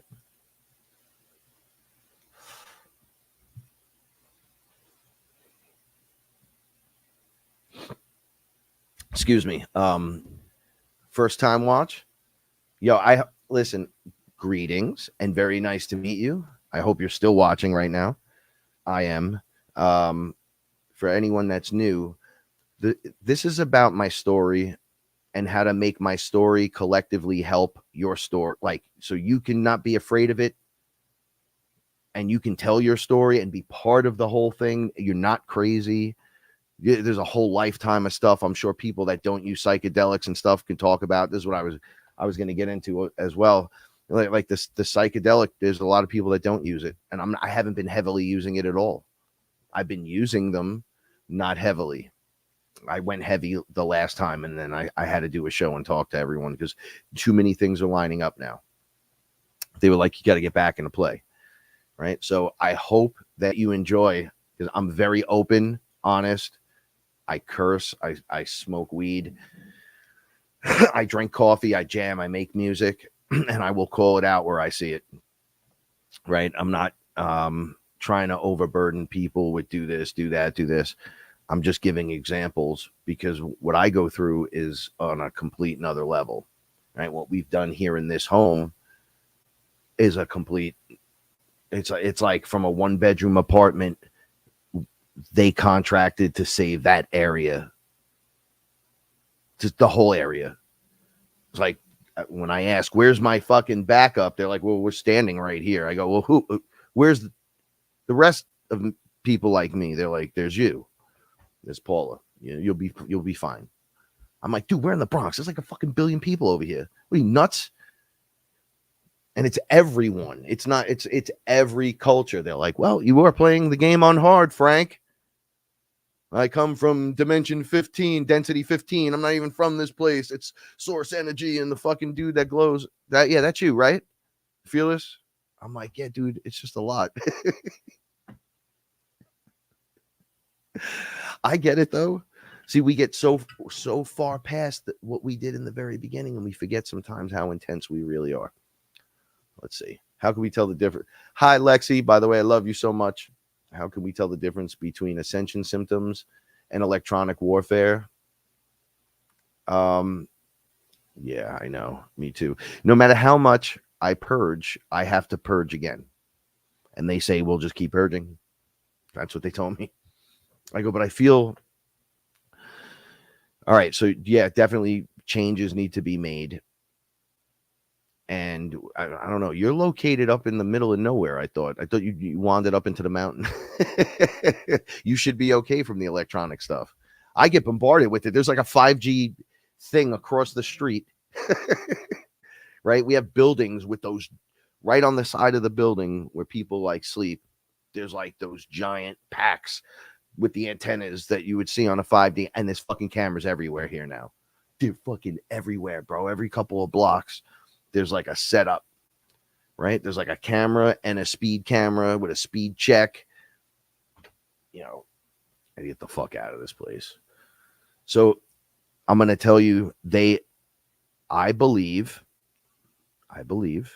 the flu and all attachments and the vax and all the distractions and the chemtrails, specifically the chemtrails, why everybody gets sick for some reason in the fall. Like everyone gets sick, and then there's the winter flu. Wait. There's the summer flu. And then there's the allergy symptoms in the spring. I'm like, why would you incarnate on a planet you can't fucking breathe on because you're dying of allergies? And you realize they're just poisoning everything and trying to lock you into the system. As we back out, Lexi, we start to find what's best for us. And we move into position in those places.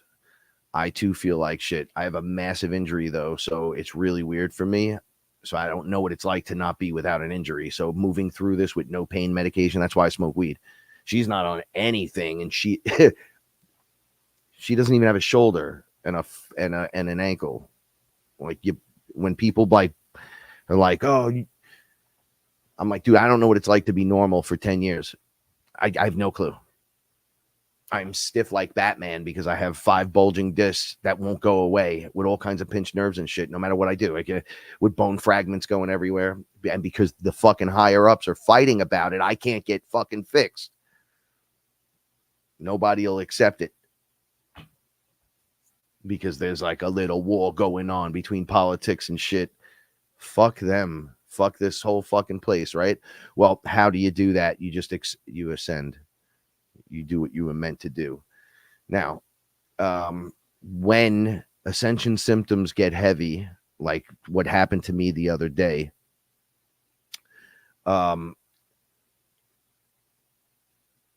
it's almost like the pattern, because ascension symptoms, like I'll get up after sleeping 4 to 5 hours. I'll be hanging out, and then I'll go outside for a little bit, the sunlight time. I'll always look up and do greetings. Somewhere between that and the next hour or two, I'm ready for the nap again. And if I don't go down, it pulls me right out. But when I wake up at 6 o'clock at night, all of a sudden I have energy beyond anything I've ever understood. And it'll go through almost 4 in the morning sometimes. And then you wake up the next day and you're like, you had a great, even though you were up late, now I'm up again. 100% flu-like symptoms. You think you have AIDS, COVID, herpes simplex 12, a bad back, a fucked up shoulder, my foot, my nuts, oh my God, I can't even go to the bathroom. I'm constipated. How is this happening?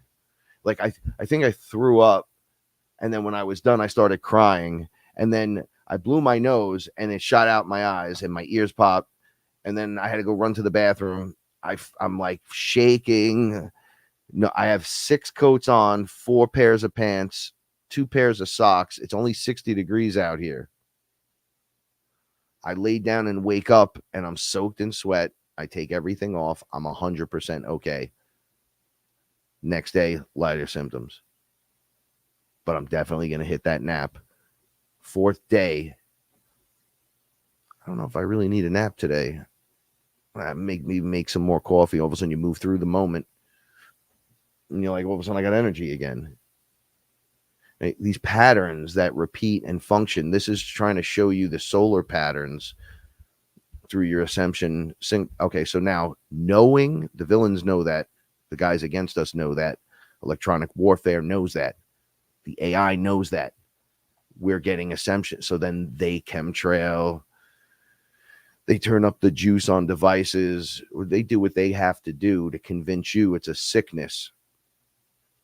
All I can do is ground in, stick with the little bit of healthy stuff I do. Fresh water, clean water at all times with no as least amount of fluoride, filtered as you can, even in the shower, so you can think clearly all the time. And then inside of that, because everyone's going to be different with electronic warfare. Obviously, people have been everything killed from it, all the way to been able to defeat it, but have been attacked with it in every layer along the way. Electronic warfare, by the way, another version of that, as you say that, when I was arguing with my friend, when I wasn't arguing, he was just getting upset with everything I was saying. And then it was the they live talk. So the glasses disrupt the electronic warfare frequency. So the glasses are a metaphor for you shifting above the frequency that they're using to use on you. So even though your physical frame will be standing in the frequency, if your higher frequency body is above that frequency, it won't affect you, but you'll share the same space. In other words, you could be in the crowd at some point and the LRAD cannon's going off. It won't affect you. I wouldn't go do that until you work your way up through stuff, which is why you don't throw, and I've said this before, you don't throw yourself in the lion's cage until you know you have mind connections with a lion, not a perceived fake one. You'll know the difference. Trust me when I say you'll know the difference. There are a lot of crazy things going on around us to make you think that it's crazy and you're crazy. Everything's crazy. So it makes you turn away from it. It's all distractions because you are here to have an experience. And the higher of us are going to be the example. Some of us have to step out of it 100%. You have to fulfill your contract. So you have to find every single fucking way that you can to rise above and still live a normal life with happiness and involvement at the level that you contracted for. So, Frank, are you happy every fucking day? I say this all the time. I can complain about all the things that bother me, but I always tell Source, look, I'm going to tell you something, but I'm already grateful and thankful. And I feel like all I am is grateful and thankful to you. I try to give back to you. And he's like, just be a better you is thanking me. It helps. Everyone else. It helps everything. So I'm like, oh, that's really good. So then I just focus in on some stuff that's really getting to me. But I try not to make it like frivolous bullshit.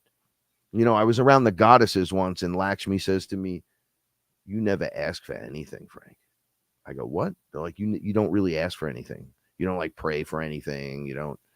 You wish for stuff. Like, oh, I wish that'd be pretty cool. But they're like, your intention's not behind any of that. Why don't you want to ask us for anything? I'm like, I just love you. I want to be like you. I don't want you to be my wishing box. Like you feel like my mother.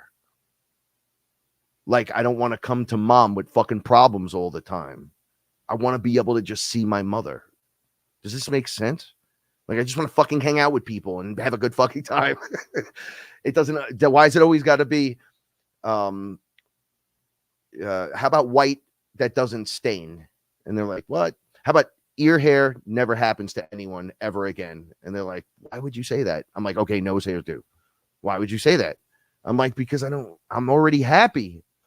What do you want me to come in here and say, I want the new fucking house and blah, blah, blah, blah, blah, blah. Is that what you're here for? To be my wishing box?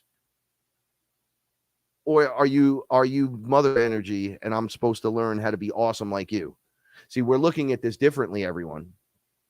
I'm looking at it from a higher perspective. I'm like, nah, being on the hero's journey is different. Right now, I've already fought everything and defeated the chessboard years ago. Like I've all the stories are on my YouTube page. Started Fearless Volume 1, work your way through Volume 2, up to where we are right now. And I always said Volume 3 starts soon as the ET step in or do their thing where I can bring it out and be like, okay, here it is. So I'm like, I was on another show recently and I just randomly said, well, we're practicing all this every night on the ship, at least for a few hours during dream time, because I'm there every night training on every possible scenario with all of you that are putting out the information that we're all on the same page. So that's why you'll hear me talk about it and you might go, oh, Frank's off on this tangent again. But then you'll listen to Karen or Elsa and separately or together and be like, oh, I like this one. And then also I like this one better. There's someone for you and your frequency and your energy. We're saying the same thing. I'm doing the best I can from the Bronx, though, right? I was put here because there's a lot of Bronx people. So I come off this way. But I've lived here my whole life. Like I ooze this shit out of me. And I'm like, why me? And they're like, because you can. You're the one that can, bro. And I'm like, oh, shit. All right. So ascension symptoms out of control. The sun, we're still going towards the solar flash, guys. It's just not happening. It's not going to be a one banger event, right? It's events over time that just, so you're going to get the flash that makes the first couple of people, I don't know, ascend into their position. I don't want to make it like rapture-y and all that. They're just going to do their thing and then be there, which is right in front of you, just out of frequency. That's all. But you're heading in that direction. Then over the next couple of years, and it's not a long amount of years, those waves build up again because not everyone's paying attention, because the observers go first. If you were able to observe, back out, suspend all the bullshit, it doesn't have anything to do with psychedelics. Psychedelics get the contracted person in their position that they contracted to do, and it's a tool to do that. How's that sound? Because on the other side, they all know each other. It's like ayahuasca knows all the ET guys and the inner earth people. Like, they all know each other. We're the ones that are like, oh, look who it is. Like, oh my goodness. Oh, it's you. I'm fucking Source. Look, it's me.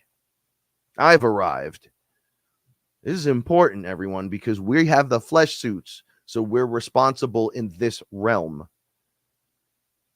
Right? And we're doing that collectively. We're having a human experience.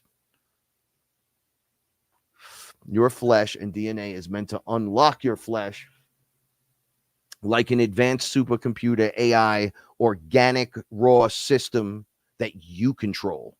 But because of the way we're brought in here, it is the massive deception. But we're trying to save the place from the deception. It's like playing on hard and then turning the level up to superhero hard. Well, you got to remember who you are. So this is hard. Put the fucking glasses on. You want to fight me for 20 minutes in the alley of the movie as a metaphor to wake your ass up? I've been fighting for years. I don't fight anymore. I've already jumped in a position in my place. I don't need to fight you. You can't fight me. I don't even know what you would need if that was your thought against me. I'm just letting everyone know that this is the level of, and it's all love and compassion. It's like, bro, even my fucking personal demon is white and is like, bro, can I help anyone? Anyone. Because he had the choice. He's not dark. He's not the shadow anymore. I walk into the shadow realm. They all go, how can we help? It's different now. All right. So the devil that walks into the room on this guy, I forgot this whole part of the story, but it makes sense now even more. I was telling the story about the Satanist guy before. He's been putting the hex in. Did the lady die or what? Nah. The devil walks in the fucking room and says to him, yo, you have to abort the mission immediately. And he goes, what do you mean abort the mission? I want this lady dead. It's my reputation's on the line. And the devil said, nah, it comes down from the big guy. And the guy said, what do you mean the big guy? You're the big guy. And he goes, oh, you think I'm the big guy? It comes from Source himself, from God, capital G, is like, yo, don't fucking go near her. She's fully protected. You have to back off because now it's your ass. It doesn't matter what ritual you did. And he's like, wait a second, but you're the God I pray to, and he's above you. And he's like, you didn't know that? That's what the devil tells him. You didn't fucking know that? What the fuck is wrong with you? This is just the flesh realm, homie. Source is everything. Flesh and not flesh. Everything. People argue about the AI being fake. Like, it's not real. No, it's real. It's real. Does it run on some form of electricity of any kind? Yes. Where does that come from? Well, it's the Matrix and the boom, bop, but the boom, bop, bop. Yeah, what holds all that together, Dick? Think, use your head. There's no outside of Source. Get it? So you bring that in, all the layers of the chessboard have to stop for you. I don't have to fight. The devil will work for me in a good way. Hey, don't touch any of them. Oh, shit, he's here. Yes, sir. Anything else we can do? Being here, yeah, clean this shit up. Now, this is what Solomon was doing. This is what they were doing. It's not just as simple as, oh, he was using sigils and rings and controlling demons. No, he was fucking Source energy. Guaranteed, he has been involved with me multiple times in my ceremonies with ayahuasca. The stories are all in Fearless Volume 1. And all other characters up the line, I think I'm part of that line. It only makes sense. Why else would he be there? Why would he give a shit unless he's an archetype? No. So he was Source. So he was using the sigils to make them do the physical work, the actual building. Like, pick that fucking rock up, bitch, and go put it over there. But you just command them like you're inputting on a computer because they're programs, right? Like, we're the open source flesh. Other people, beings are playing parts. As you play those parts, you're restricted to what the parts can do. However, when Source shows up, the programmer shows up, you can overwrite the program, which is what we're doing internally, or we'd all be fucking robots. We'd all be just like, yo, we got the television said to do it, so we got to go. Even though you knew inside, no. So you can't have it like that, because that's what gets you in trouble. You start building that, and then they just throw themselves off a cliff at some point, because you can't have organic life doing that with Source in the body. You tune us down too much with the DNA, we lose our shit. It just doesn't work, because we're God, capital G. That's us breaking through. I got attacked in one of the ceremonies by what you would consider an angel with a flaming sword and a helmet with the red eyes. He pulled the sword out while he was flying I was on a deck in the middle of the day, 12 in the afternoon. He pulled the sword out on me, and he was flying. Now, I thought all angels were cool and all kinds of weird shit. And I looked up, I saw the planet Nibiru. I saw all kinds of weird shit going on around me. I said, yo, homie, what are you doing with that sword? And he just said, he looks up and he goes, he's not following the program. I said, what'd you just call me? You call me a program? Bitch, you trying to program me? Come over here. You go tell your fucking whatever the fuck you're talking to. I'm the programmer. It's me, Source. Get the fuck out of here. I picked up my wands. I swear to Christ, this thing was trying. It was like, as he pulled his sword and I focused on it, it was like the background from where he was, or what it looked like, came around me. And I just picked up my wand and held it up. I had two of them. I had them like crossed in my hand, and I just lifted it, and it like hit his illusion hit my wall and wouldn't let it surround me. And on this side, it was bright and shiny. And on this side, it was fucking scary. I was like, you pulling a sword on me, bro. I was like, I'm ready to go right now. You just fucked with the wrong character, because I'm sitting up here with Paula and we're just doing our thing. And then he just looked at me, and I looked into his eyes, and he knew, oh, I got to get the fuck out of here. And voomp, gone. And then everything was bright and shiny. And then Nibiru was still sitting there. It was just sitting there. And I was like, yo. And they were like, yeah, you need to go up there. I'm like, who said that? And they were like, yo, lay down. You need to go up there right now. I'm like, I'm not going up there. Lay down. You're going up there. And I was like, all right, maybe I'll take a look. I was looking. It was so huge. I was like, what the fuck is going on? This is really, it was so awkward, because it was just there. I laid back, boom, and I just went right up into it. And then I was in the place, and I saw it was being run by different people than the people you would think that'd be running that joint. It's not evil anymore. So I was like, all right, it just new faction that was better off for peace. That's why I'm like, don't choose sides.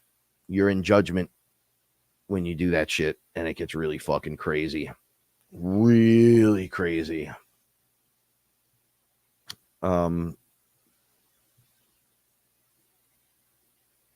So many wow moments. What's up, Michael? How you been, man? How you doing? I'm going through some of these now, because I'm finishing up on what I had to. Well, all right. So they are the enemy, especially if we're in the crowded city areas, or they're just going after us, bombarding us with all energies and stuff. If you're being called to leave. If you're being called to stay and you're not getting an answer, then don't But if you're feeling it, I'd move out of certain things, or you start to look up things that you can do to help you. In the cities, London's a rough place. It's like here in the Bronx, right? Or here in New York City. It's actually worse a couple of miles out, but it's pretty, it's, we're all sharing the space. So as much darkness is happening right there as how much light is happening right next to it. It's weird. They're just like walking through the streets together, but the observers cannot get involved. Just can't. You got to stay. I'm telling you, you get amplified and stronger if you're here to observe. Step back from everything. When I say everything, I'm like, I watched all the Conjuring movies because it's Halloween month. I know it's ritual month. I'm strong enough to know better. So I put my protection up. I light a candle. I get sage. Me and Paul get on the couch. We get a blunt. We get fucking tea. And we're like, holy shit. They're making movies about people like us. Because that crew is all full of shit. But that's our story. I was like, how many other people like me and Paul are out there? Boom. Go on YouTube. Oh, look, there's 5 different people that are just like me and Paula, but not from the Bronx. So we're that version. Then there's that version. And then you have that version over here. Then you have this version over here. Just look for couples that do this shit, that don't argue and that have a great time, level up, and really do help.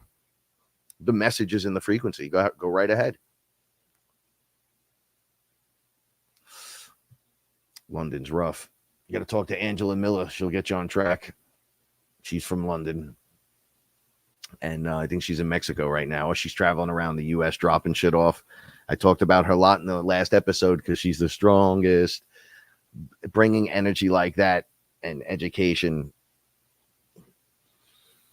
Oof, right? I want to achieve that, being like that, so I can walk around in London and nothing would happen, right? That's where we're. Just protect yourself any way you can, right? Yeah, hold on. KG telling Frank yesterday, clairaudience was popping off. Right. And then you rest and you get up and all of a sudden you feel like you have more abilities. Like it's like your clairaudience is clearer. Right? My ability to see is much clearer. It's not even about seeing anymore. There's all these other things that go along with this. I'm like, I can control it. If you're a program, I can be like, nah, this is what you're going to do. Everything from the devil to source itself. I could speak to any one of them and be like, or you can do that. Don't forget this. And all you're doing is helping expand awareness. As when you're doing it humbly and gratefully and in compassion, like I saw a painting of Buddha. I'm pretty sure it's Buddha handing out lotus petals to demons. Right. And I was like, oh, look at Buddha just being Buddha in front of demons. Right. And I'm like, I don't hand out lotus flowers around. I hand them out fucking slices of cake to these motherfuckers. And they were like, yeah, do you ever think of not calling them that and just understanding what it is and then trying to work with them within that? And I'm like, well, how about I just hand out lotus petals to them filled with beautiful energy and give them the choice to take the lotus petal that not only garnishes them relief, but the choice to be released. And they're like, yes, that's perfect. I'm like, okay, give me purple ones, give me red ones, give me white ones. And I go right up to them. I sit in front of demons that put on some fucking show. You have no idea. I wouldn't wish it on my worst enemy. That's why I don't send demons after people, because it could really turn into the worst nightmare of all time. But for me, they'll go, no, like they're trying out to scare me. And I'll go, are you done? And then I'll just go click, and they're this big. And I'm like, okay, this is what you're going to do. That's it. It's a wrap. I'm done with all of you. I don't have to cake you. If I do that, it's for the fun and love of things and to help other people get into position. But make no mistake, when you first starting out, you be using your light sword, your light weapons. Advanced, you got to know when to use it, when not to use it. Right? So it's fucking crazy. And okay, all of this means is that you're like, how do you do all this? You got to rest. You got to be aware. You got to do what you love. You have to, that doesn't mean quit everything and just do what you love. You have to do things you love, period, and enjoy. You have to. You get involved with those around you. Like, I love Paula, so I'm always want to be part of what she's doing. Not annoyingly, although at times I can be. And that's, but we're connecting to each other. When they say when you become one, they don't mean one person. They mean the man and woman come together in their relationship and status with each other, frequency, vibration, and we lock into it and we roll together. It's not that we become one person. We still get to hang out and do all the things men and women do. We still party like it's like crazy, right? You have to laugh a lot and mean it in your heart. You have to do things with intention. You have to set out with the thought of solid intent to do what you're going to do. I've explained a few times recently that telling me about it and actually doing something, right, are two different things. So if I know you 3 years, 4 years, and you're like saying the same thing you were telling me 3-4 years ago, I'm gone, bro. I'm not there anymore. So as you're talking to me about this stuff, I'm like, I moved on so far past that. I'm not anything that you remember. And the fact that you're still going back to that period in time means you're stuck in a loop, period. It's time to break the loop. Be the loop, the cycle breaker. There's nothing I can do for that. I can tell you about it. It's best I got, right? Okay, so in my dream, this is the last part, and I'm out of here. And the dreams, as these solar events and energies keep lighting up and coming forward, few things happened. So our dreams have been very potent and powerful, and we've been finding ourselves, and I speak for myself and Paula, but I'm going to just talk about my experience. So I was going to what we describe as the mall.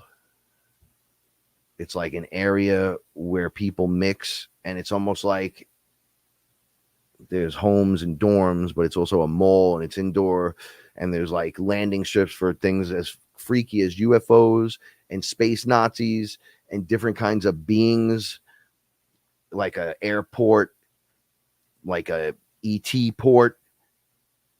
Also, like it's almost like college living in one area.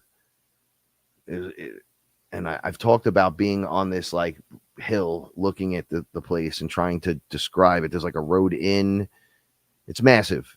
So I don't know if it's an underground base, if it's on another planet, another world, another dimension, if this is a jump off point of some kind. But all I know is they have everything. Like you could, when I was looking at it, it was like one road in, one road out, airstrips, but then holes opened in rocked areas that look beautiful where you could just fly in. Crazy stuff. You could access anything. I was telling Kevin, I think I told you guys there were space Nazis when I got there, and I was like, why are they standing in front of just a free floating door? Like it was like a set of doors, but they were just free floating. And obvious when they opened, it went to an area, but when they closed, you could just walk around it. In this area is like when you were walking from like one area of the mall and you're shopping to the other, it's just right there in the middle of the fucking floor, and like one of the bigger open areas, like a kiosk almost, but there's two guys standing there, and they were Nazis, obviously.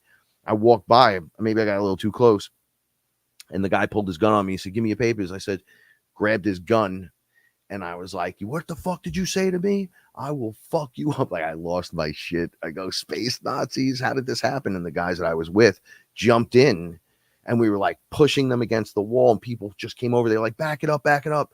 I said, I'm not a Nazi. Don't expect me to go in your fucking little Nazi world. Like, you go fuck yourself. You go in there and you tell everyone that fucking is on that other side. I said, you go fuck yourself. How's that? I was like, you tell them Captain America's standing right here. You want to do something about it.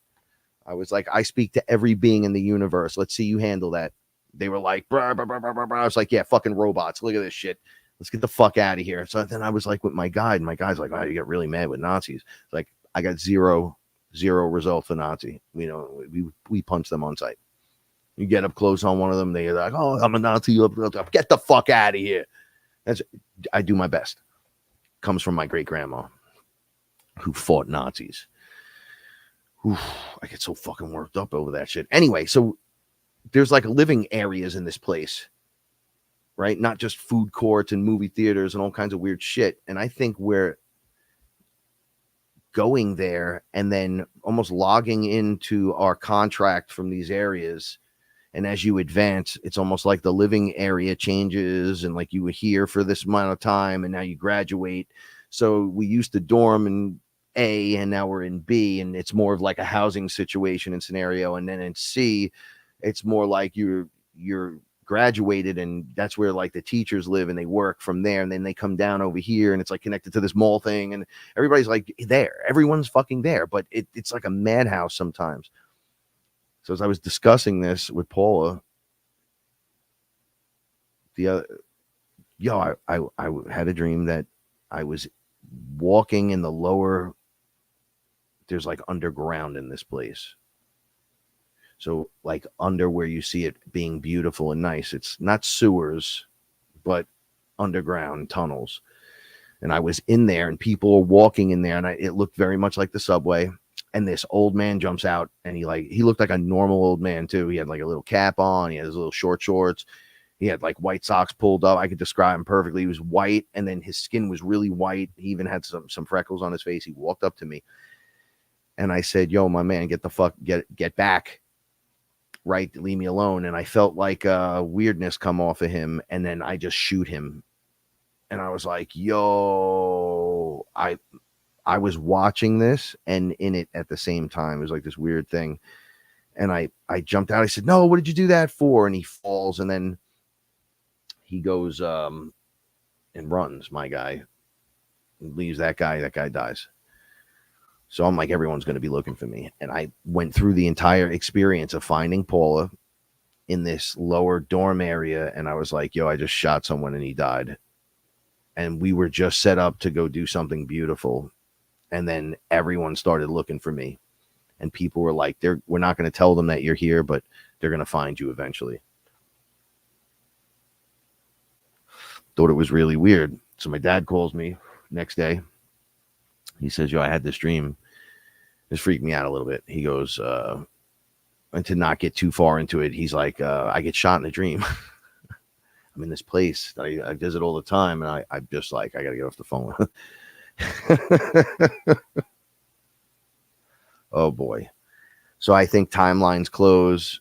The dream ends with me going through this area where it was like freedom through this tunnel. And the tunnel doorway only opened. It was like a portal, but it was like a stone one, and it looked closed, and it was slimy and smelly in there, and people were sleeping around it, waiting for it to just open. And then we were all just going to jump through, and it opens and we jump through. Okay. So Paula has her own stories. She's going to this place. She's like, I was there again, and these people were there, and I closed out all these. I was like, why do you keep bringing me here? Like, I'm graduated from this place. You're here for the next round. I'm out. I'm going over. Stop calling me into this shit. So she's closing up things in there. So then I hear all the stories again. Now this is just days in a row.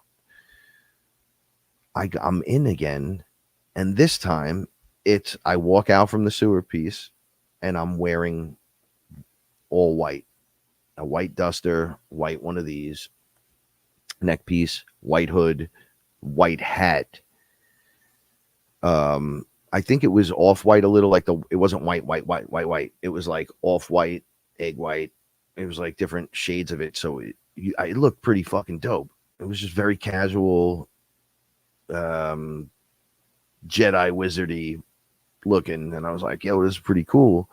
Why would I wear? so I was walking up these stairs into the mall area again, but now it was outside. It was on this upper tier level. And I was like, I made it. What about that guy? And they're like, don't worry about it. That was the finale of that fractal. And I'm like, that wasn't, I don't want to do anything with guns and violence. They were like, you closed something out that had to do with something else, right? You want to revisit it, or we here? So I'm like, oh, this is pretty cool, man. I said, even my boots are white and they're so comfortable. I'm like, what the fuck is going on? So my guide's like, yo, just chill. Let's go for a walk around. So then I get to the top of the staircase, and then I go, wait a second. And they go, and I pull out a fucking knife. And the knife was like, it was a short, fat knife. The blade looked like that. It was only like that thick. And then it was like a white wood handle, right? It looked like something an elf would wield in a prison, like a prison shank knife. Made a wood handle that was white. I remembered all this, right? So I'm going, oh my gosh, this is fucking crazy. Why am I carrying this? I said, no weapons. I don't need a weapon. I'm a weapon. Like, you don't even know what creation can do. Right? Like, it's everything. Like, I don't need this object. I don't need to carry something heavy with me. I'm light. Like, it all just works. That's how it works. And they're like, yeah, you got to go back over there and put that. You got to go hide that in the mall. You got to go back in there and hide that. So I go, what do you mean? And they're like, you leave it for the next guy. So I go, wait, what is going on? So now I run back down those stairs real quick, and I realize I have a different access point. I come through, and I'm the glowing guy. So I got the white robe on and stuff. So I just come out into the mall. I look, I see where the college students are. I felt like they were college students. That's what it felt like to me, like freshman year or whatever. And I walk to where they like walk up the stairs into their area. And I go up the stairs, and I just put it right at the top of the stairs on the top of the railing piece. There's like a stone piece, and I just slide the knife onto it quietly and keep walking. And I'm like, and I realized they were resetting the matrix. They were resetting. There are people that can't leave, that go into they're in this level, so you never like shut it down 100% for everyone. It has to be done in layers over time. That's why we're trying to get it all together so we can have a collective one. But right now, you got too much war yelling on one end, and you got people paying attention and not enough people just observing to get into position for all the mass of people that are going to wake up and come flying over, because that's really what happens. And they have to pass through the tunnel and all the same shit that I go through, but in their own way. I'm there just to describe it and let you know what it's like. So now I leave the knife, and I realize they were setting the whole thing. Wait, is this a prop? And they were like, what do you mean? I'm like, oh, you motherfucker. I go, so you mean we come into this level, or the earlier levels, and then someone left the knife and I found it. They're like, go ahead. They don't tell me. They're like, go ahead. And I'm like, and then I grab that knife, and then I'm the guy that was meant to take that knife and then go journey through that with, and the knife is somehow essential on this end. And it affects and reflects out into the storyline that hasn't started yet for me, that I contracted to do up here on the other side. And they're like, I'm like, and I'm done. So they could have the knife, because that's like the guy that now, all right. So if I was in a play on Broadway and I was the guy with the knife, I don't take the knife home with me at night. Right. And now I don't play the guy with the knife. I'm not on Broadway. I'm just like a book salesman.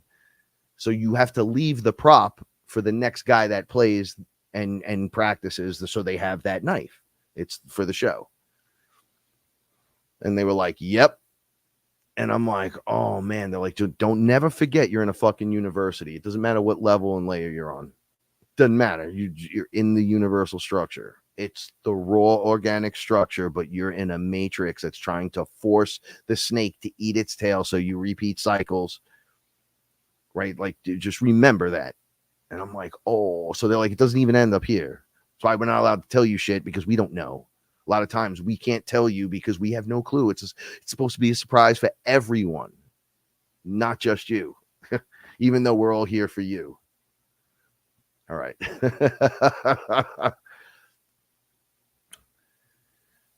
I love everyone. I'm just running down the line really quick to see if there's any questions. And maybe what I was talking about. Hi, Oracle Eyes. Hi, I love you. Paula sends her love. Hi, Dawn. How are you? We send love to you. Oh, shit. I did not notice this. Oracle Eyes. Many thanks. Now sending positive vibes. Yes, they were amazing. See, each person, it's a personal thing. We're not pumping out ayahuasca heads. We're pumping out fucking warriors. That's what's coming out of here, right? And to do that, I got to focus. I got to be part of what you're doing. Like, people hear that, they think I'm a weirdo. When I'm like, nah, it's like I got to vibe with you because I'm about to go through a process with you for your purpose. So it's almost like I got to get to know you a little, so I can make it the best way I can and try to ride your energy to be the reflection you're going to need to hear things from, but you're not following. It's just like, breathe, don't forget, I'm here for you. I love you. Let me get that bucket and change it. Head in the bucket. Don't forget, take that to the bathroom with you. I hold space. I'm a teacher this way through example, and I will be the example. And then I can only help you so far with my words. Ayahuasca does all the heavy lifting and all that shit. My job is to get you to walk through that door. Be like, look, you can do it.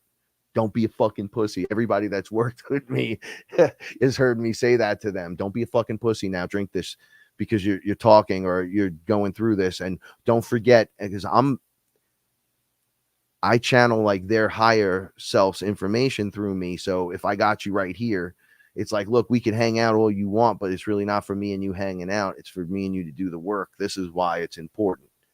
And the people that go and do that, like Oracle Eyes, have amazing experiences, and they just filled with love, life-changing stuff.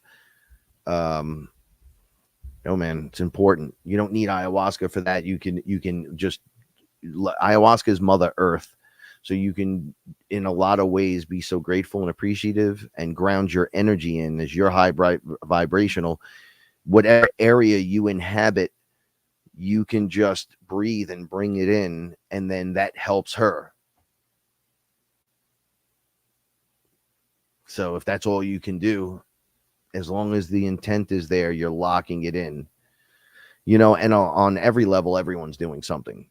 So it's pretty intense. Even when you're not doing anything, it's like,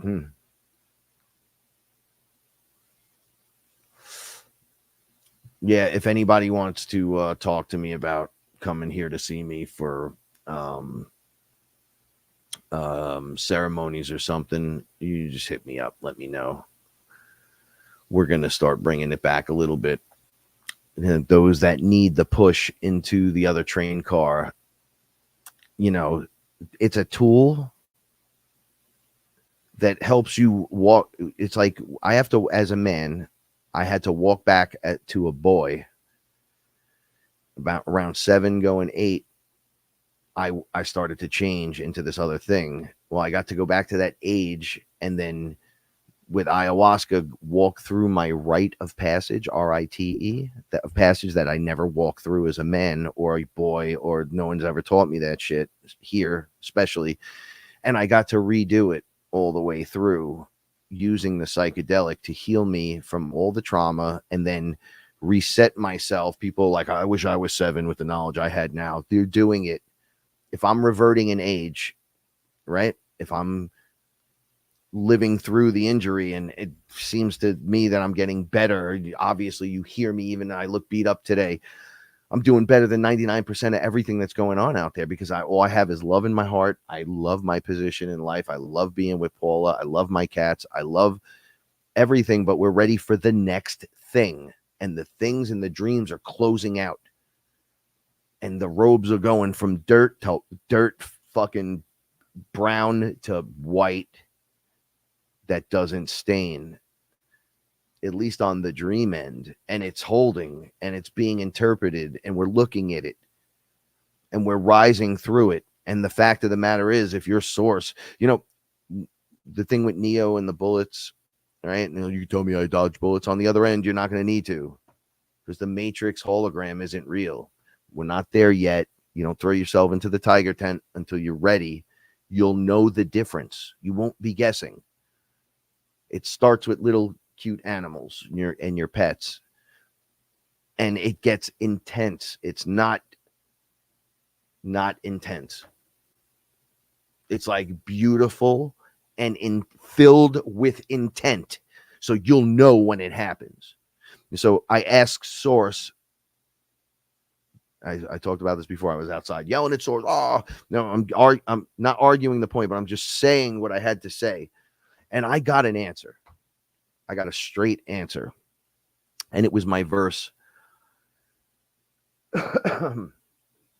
on the Fresh to Death song. And I thought angels were singing it to me in my voice.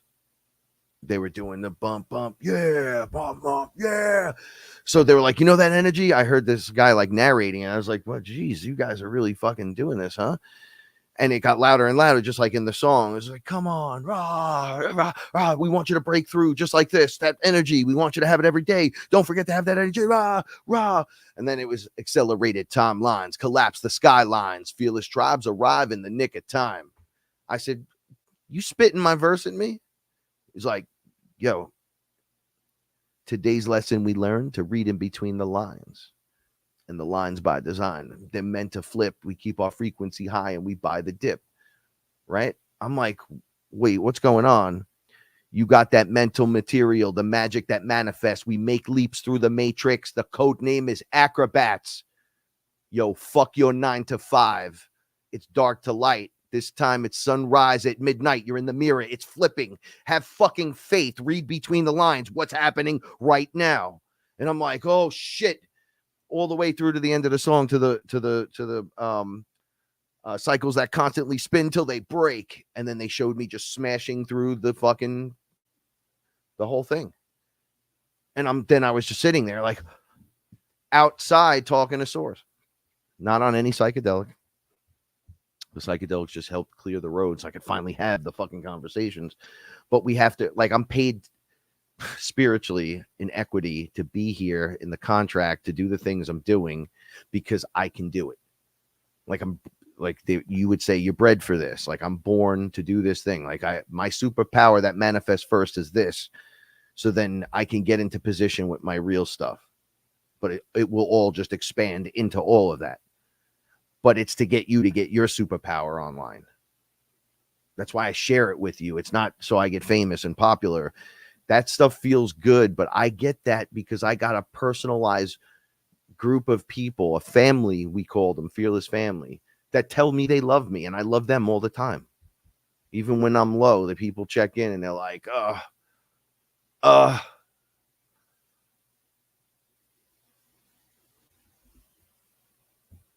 shout out to the Ozarks.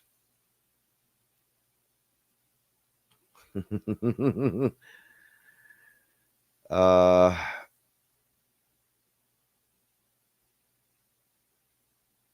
you really want me to respond to this question?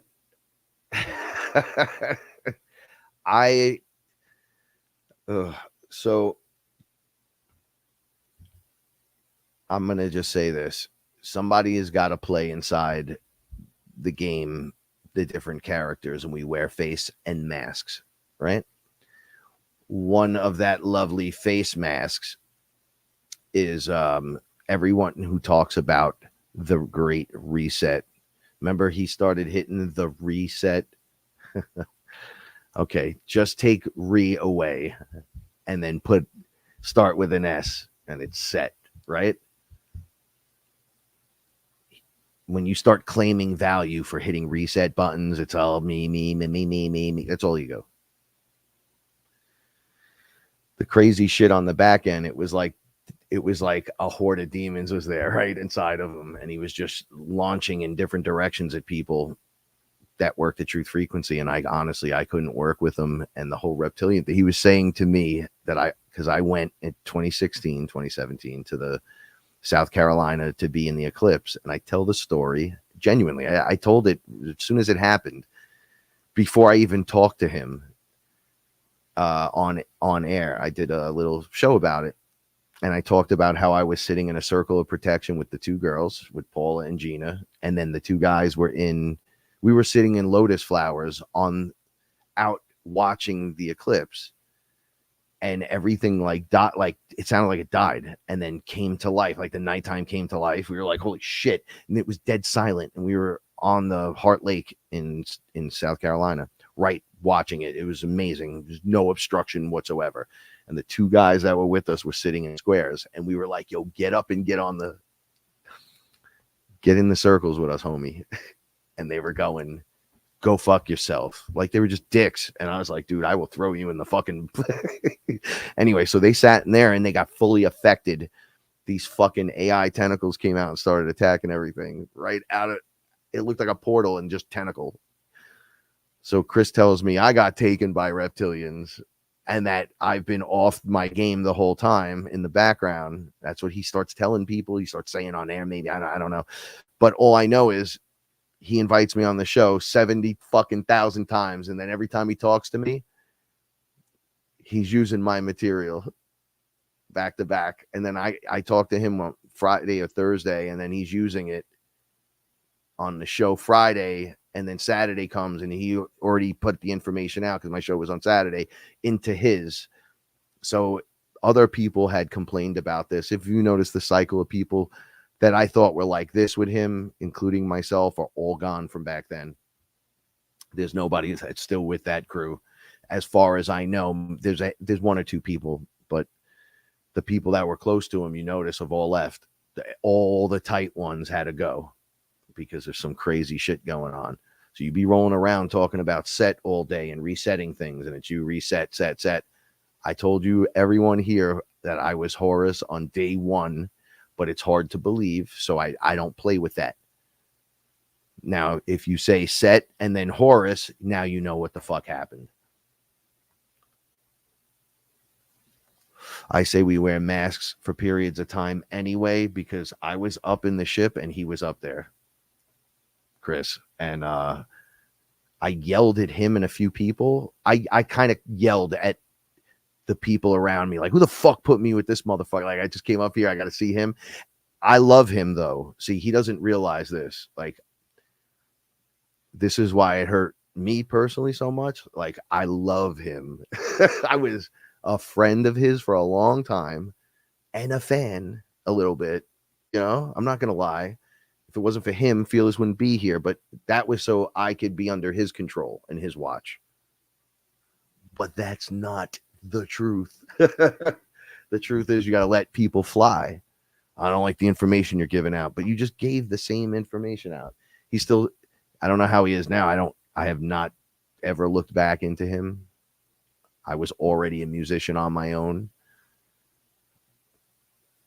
I don't know what makes people do that. And then I saw, when I was up on the ships with him, he was just contracted to be a certain way. And they were like, yo, you're going to love your enemy in the end, so cut it out.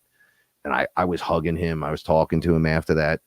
I talked to everybody I didn't like and made up with them, including JCK, who was up, that was on the ship, though, not here in the physical.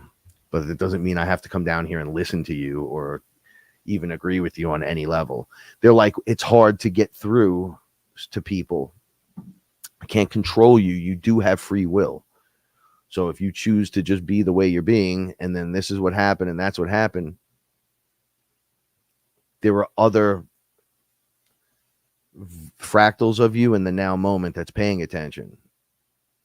So that version will rise. It's okay. Everyone gets to go through it and play the character they're going to play. If you choose to be like that, that's your fucking problem. And that's coming from their higher self. So I'm like, oh, okay. Well, then I just love you. So I'm not fighting with anyone. I don't give a shit. Everyone could be like, Frank sucks all day. I don't care. I love all of you, because I wouldn't fucking do this if you weren't there. I would just do other things. I don't know. I don't know what the fuck I would do. I don't even know what's going on anymore half the time. I have to look at everything and use fucking discernment and be like, look at this shit. And laugh. But here in my house, we've turned into little filth mouths, but it doesn't carry weight. It sounds like a release. So when you hear it, you're like, oh, did you just say that? And then you hear, yeah, now shut the fuck up. And you're like, oh, because it's not meant. Nothing here is meant for that. And then I see the Bill Burr thing comes up on Netflix. By the way, if you have not seen this and you're like over 40 and over, you need to see it because it's fucking funny. Bill Burr has his own show. It's a movie and it's really funny. And it coincided with everything that was going on here with the foul language and how people feel in real life.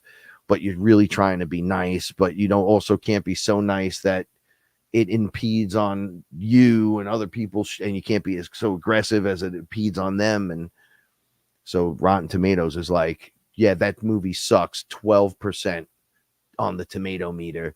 And then it's like 90% on the audience score because it's fucking awesome. I'm just saying, it's like a new breed of stuff. It's like, just fucking say it. No, you're not canceling anymore, anyone. I don't give a fuck unless the AI is doing it in the background at this point. I think the tide is turning and we're going to totally roll through into the new thing. It'll be done in waves. It doesn't happen all at once. And like I said, there's no silver bullet to any of this. So you're going to have to figure it out. You're going to have to figure it out. Oh, yes. Kali is ready to go. Rolla, thank you so much. Sending you positive vibes and oh, so much love. You know, it's weird. None of this was popping up before on my screen.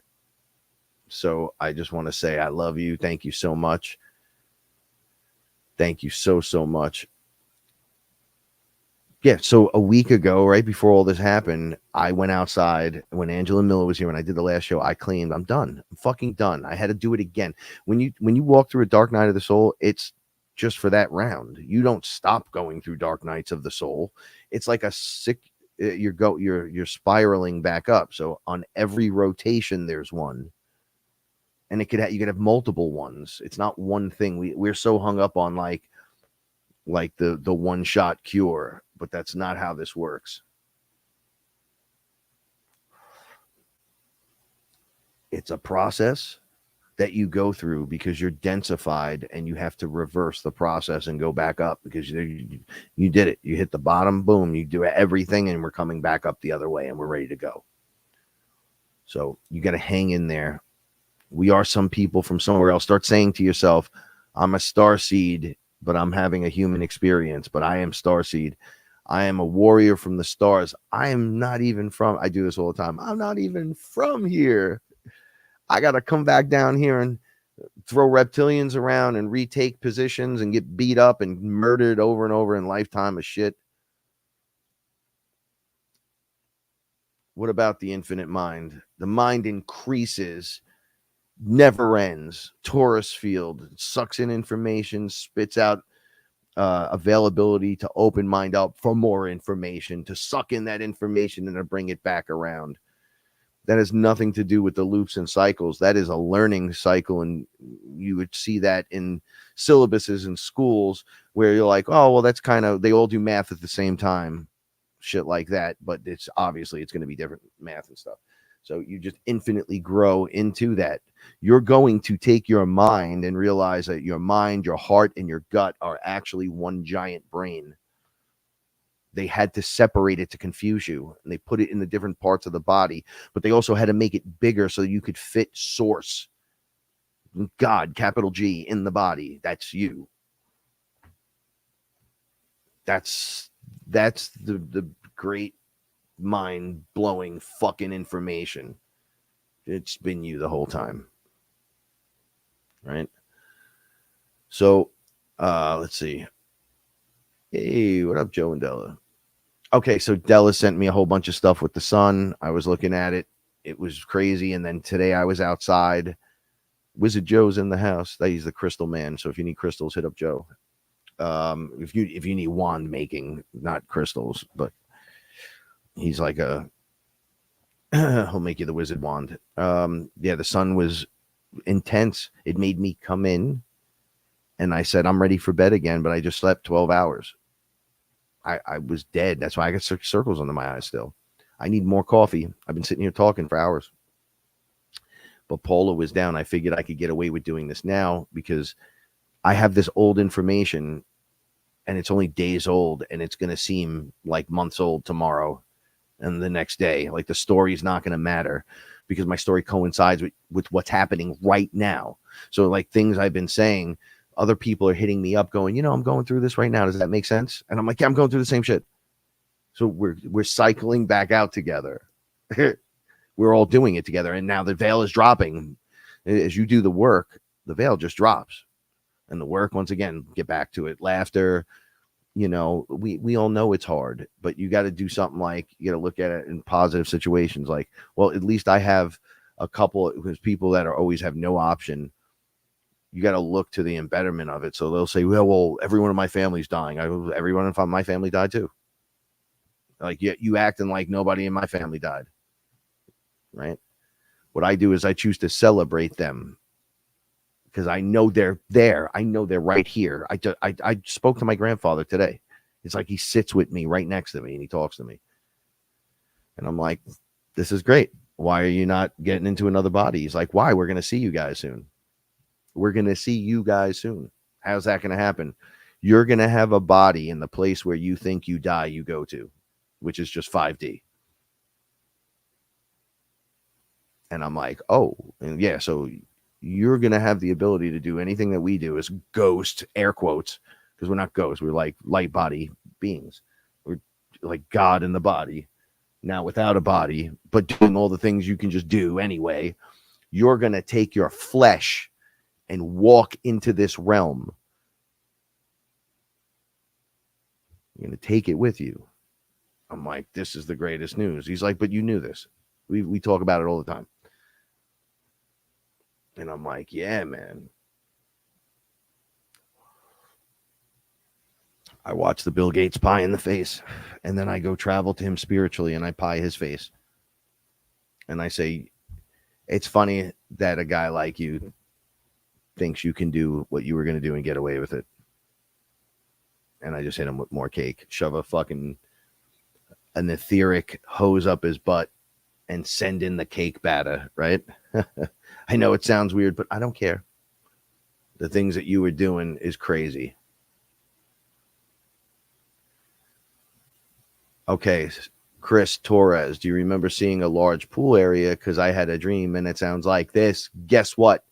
There's a pool area inside and outside. It's like, I'm telling you, it's not really an amusement park. On top of this, it's like all of these things in one embedded in this area. That's beautiful. But I notice it's like where you would live there whenever it's time to go to work or go to class or something, it's here. So it's like you're playing it out here and that's the class. But when you're sleeping and you go there and you do things and there's all this other stuff happening there. It's very confusing to me as well. And I've talked about it. I've tried to map it. I talk about it with Paul all the time. She has her experiences. I have mine. And it's almost like, oh, wow, that's crazy. And now my dad's having them. I'm sure there's people all around me going through it as well. So it's a place that we all go to as well. I was like, yo, this place is really like, it reminded me of like being at Disney without the Disney behind it. Like it had everything. I was like, you get anything you want anywhere around here and you can travel to anywhere from here for real. And they're like, yep. And people are living in all these areas and these quarters, doing all these cool things. Yep. And yep. Let's see.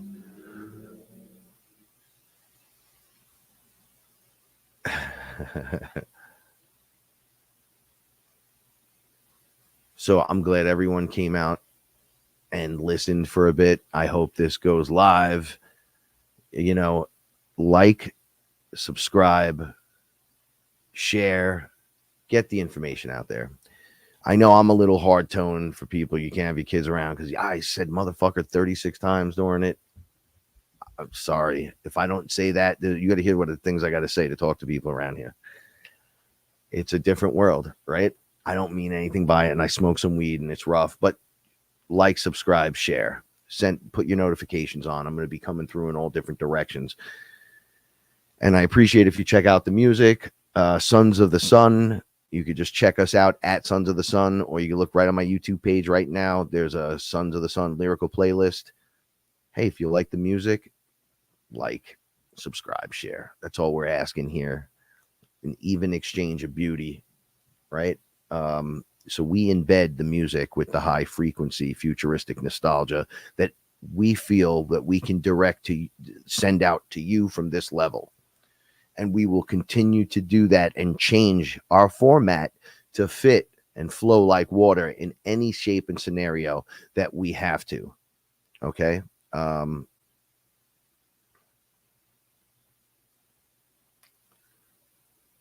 Madfinger, check this out. You notice all the comedians, because you heard Tom Segura they have a shaman they could just go drink ayahuasca with, right? They all know Aubrey Marcus. They all use the guy that he uses now. It's all becoming popular. Oh, I don't even have to go. They come to me. It sounds a lot like me. Right? Profound. It fixes, it helps, it reshapes. All of a sudden, you're not angry anymore. You're filled with love. And then you could be the personality and still be fucking funny as fuck. I see, that's the funny part. You don't lose anything. You lose baggage, like physical, dense baggage goes over here. And then you understand it and have an awareness of it. And you're like, oh, okay, but move on in my life. Forgive and keep it moving, keep it moving, keep it moving. Come on, we got to get in position. Love and light, love and light. Don't forget the dark night. Stare into the eyes of the shadow. Let me look at you. What are you doing here? Monsters everywhere. You can't be here no more, bro. This ain't even fucking funny. Open the door. You go be anywhere you want. You got to get the fuck out of here. And all of a sudden you see your life changing, right? As you bring the spirit in. I love all of you so much. Thank you so much for being here. Check out IamWeAreFearless.com if you want a t-shirt. Support Sons of the Suns. We have the Fearless collection. We have the Sons of the Suns official merchandise there, the Fearless merchandise. If that's something you want to share in with us, I'm kind of pulling away from. We'll use the Fearless family group on Facebook, but we are being so restricted there that even posting in there prior to the show, it's like 3 people see it. So I can't have that kind of restriction. So if I just pop out live and figure out a new way as we go and what we decide to do, we just shift and move, open it up and expand it and stay connected to it the whole time, regardless, right? I'm not throwing out the baby with the bathwater. I'm sending light through the entire system. I am flipping over every stone and taking a look at what's under there and getting a basic awareness of the whole thing and the whole structure so I can back out of it, but understand it completely, so that I may maneuver through it with no problem. Remember, to be fearless, and that the universe rewards bravery, right? That's so important. Yeah, that's it. Go have fun. This is the final round. As we get tighter into this, it's almost like, here's the message. Okay, like we're in a football huddle, putting out the message, and then we go, okay, ready, break. And your position in the play is what you decided to do, right? As long as we just keep moving, the magic will just keep happening. And I've talked about early in my career doing this, that when I said we're like a team, a football team taking the field against all the other teams, but we can play, our team could play every team at once and we win. Wait, and you're like, wait, but the game didn't start. It's like, no, you can't beat us. It's like if the Jets came out and had to play kindergartners that couldn't even wear equipment. There's no way you're winning. Even if Santa Claus came out, there's no fucking way you're winning. We'll just walk around you and there's nothing you can do about it. So at that level, you have no shot. So we're not participating. But we're arriving on the field to like kill the bullshit. And we're going to line up and get into position. And you're going to be like, what is happening? Right. And then you'd be like, I coming through with the force of source. Like what? Shout outs to everyone. I love you so much. All right. It's dinner time. Rock and roll. Most high vibrations. Sons of the sun. Oracle. Higher frequency. Yo, follow that guy right there. Follow him. That's the golden lantern right there. That's the man right there. That's the other man right there. All right. I'm sharing it around. All right. I love you guys so much. I got to go.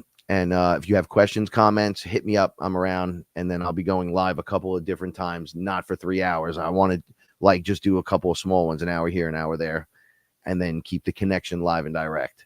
Have a great night. Universe Roars Bravery. See you next time. Eating the pudding. A bang.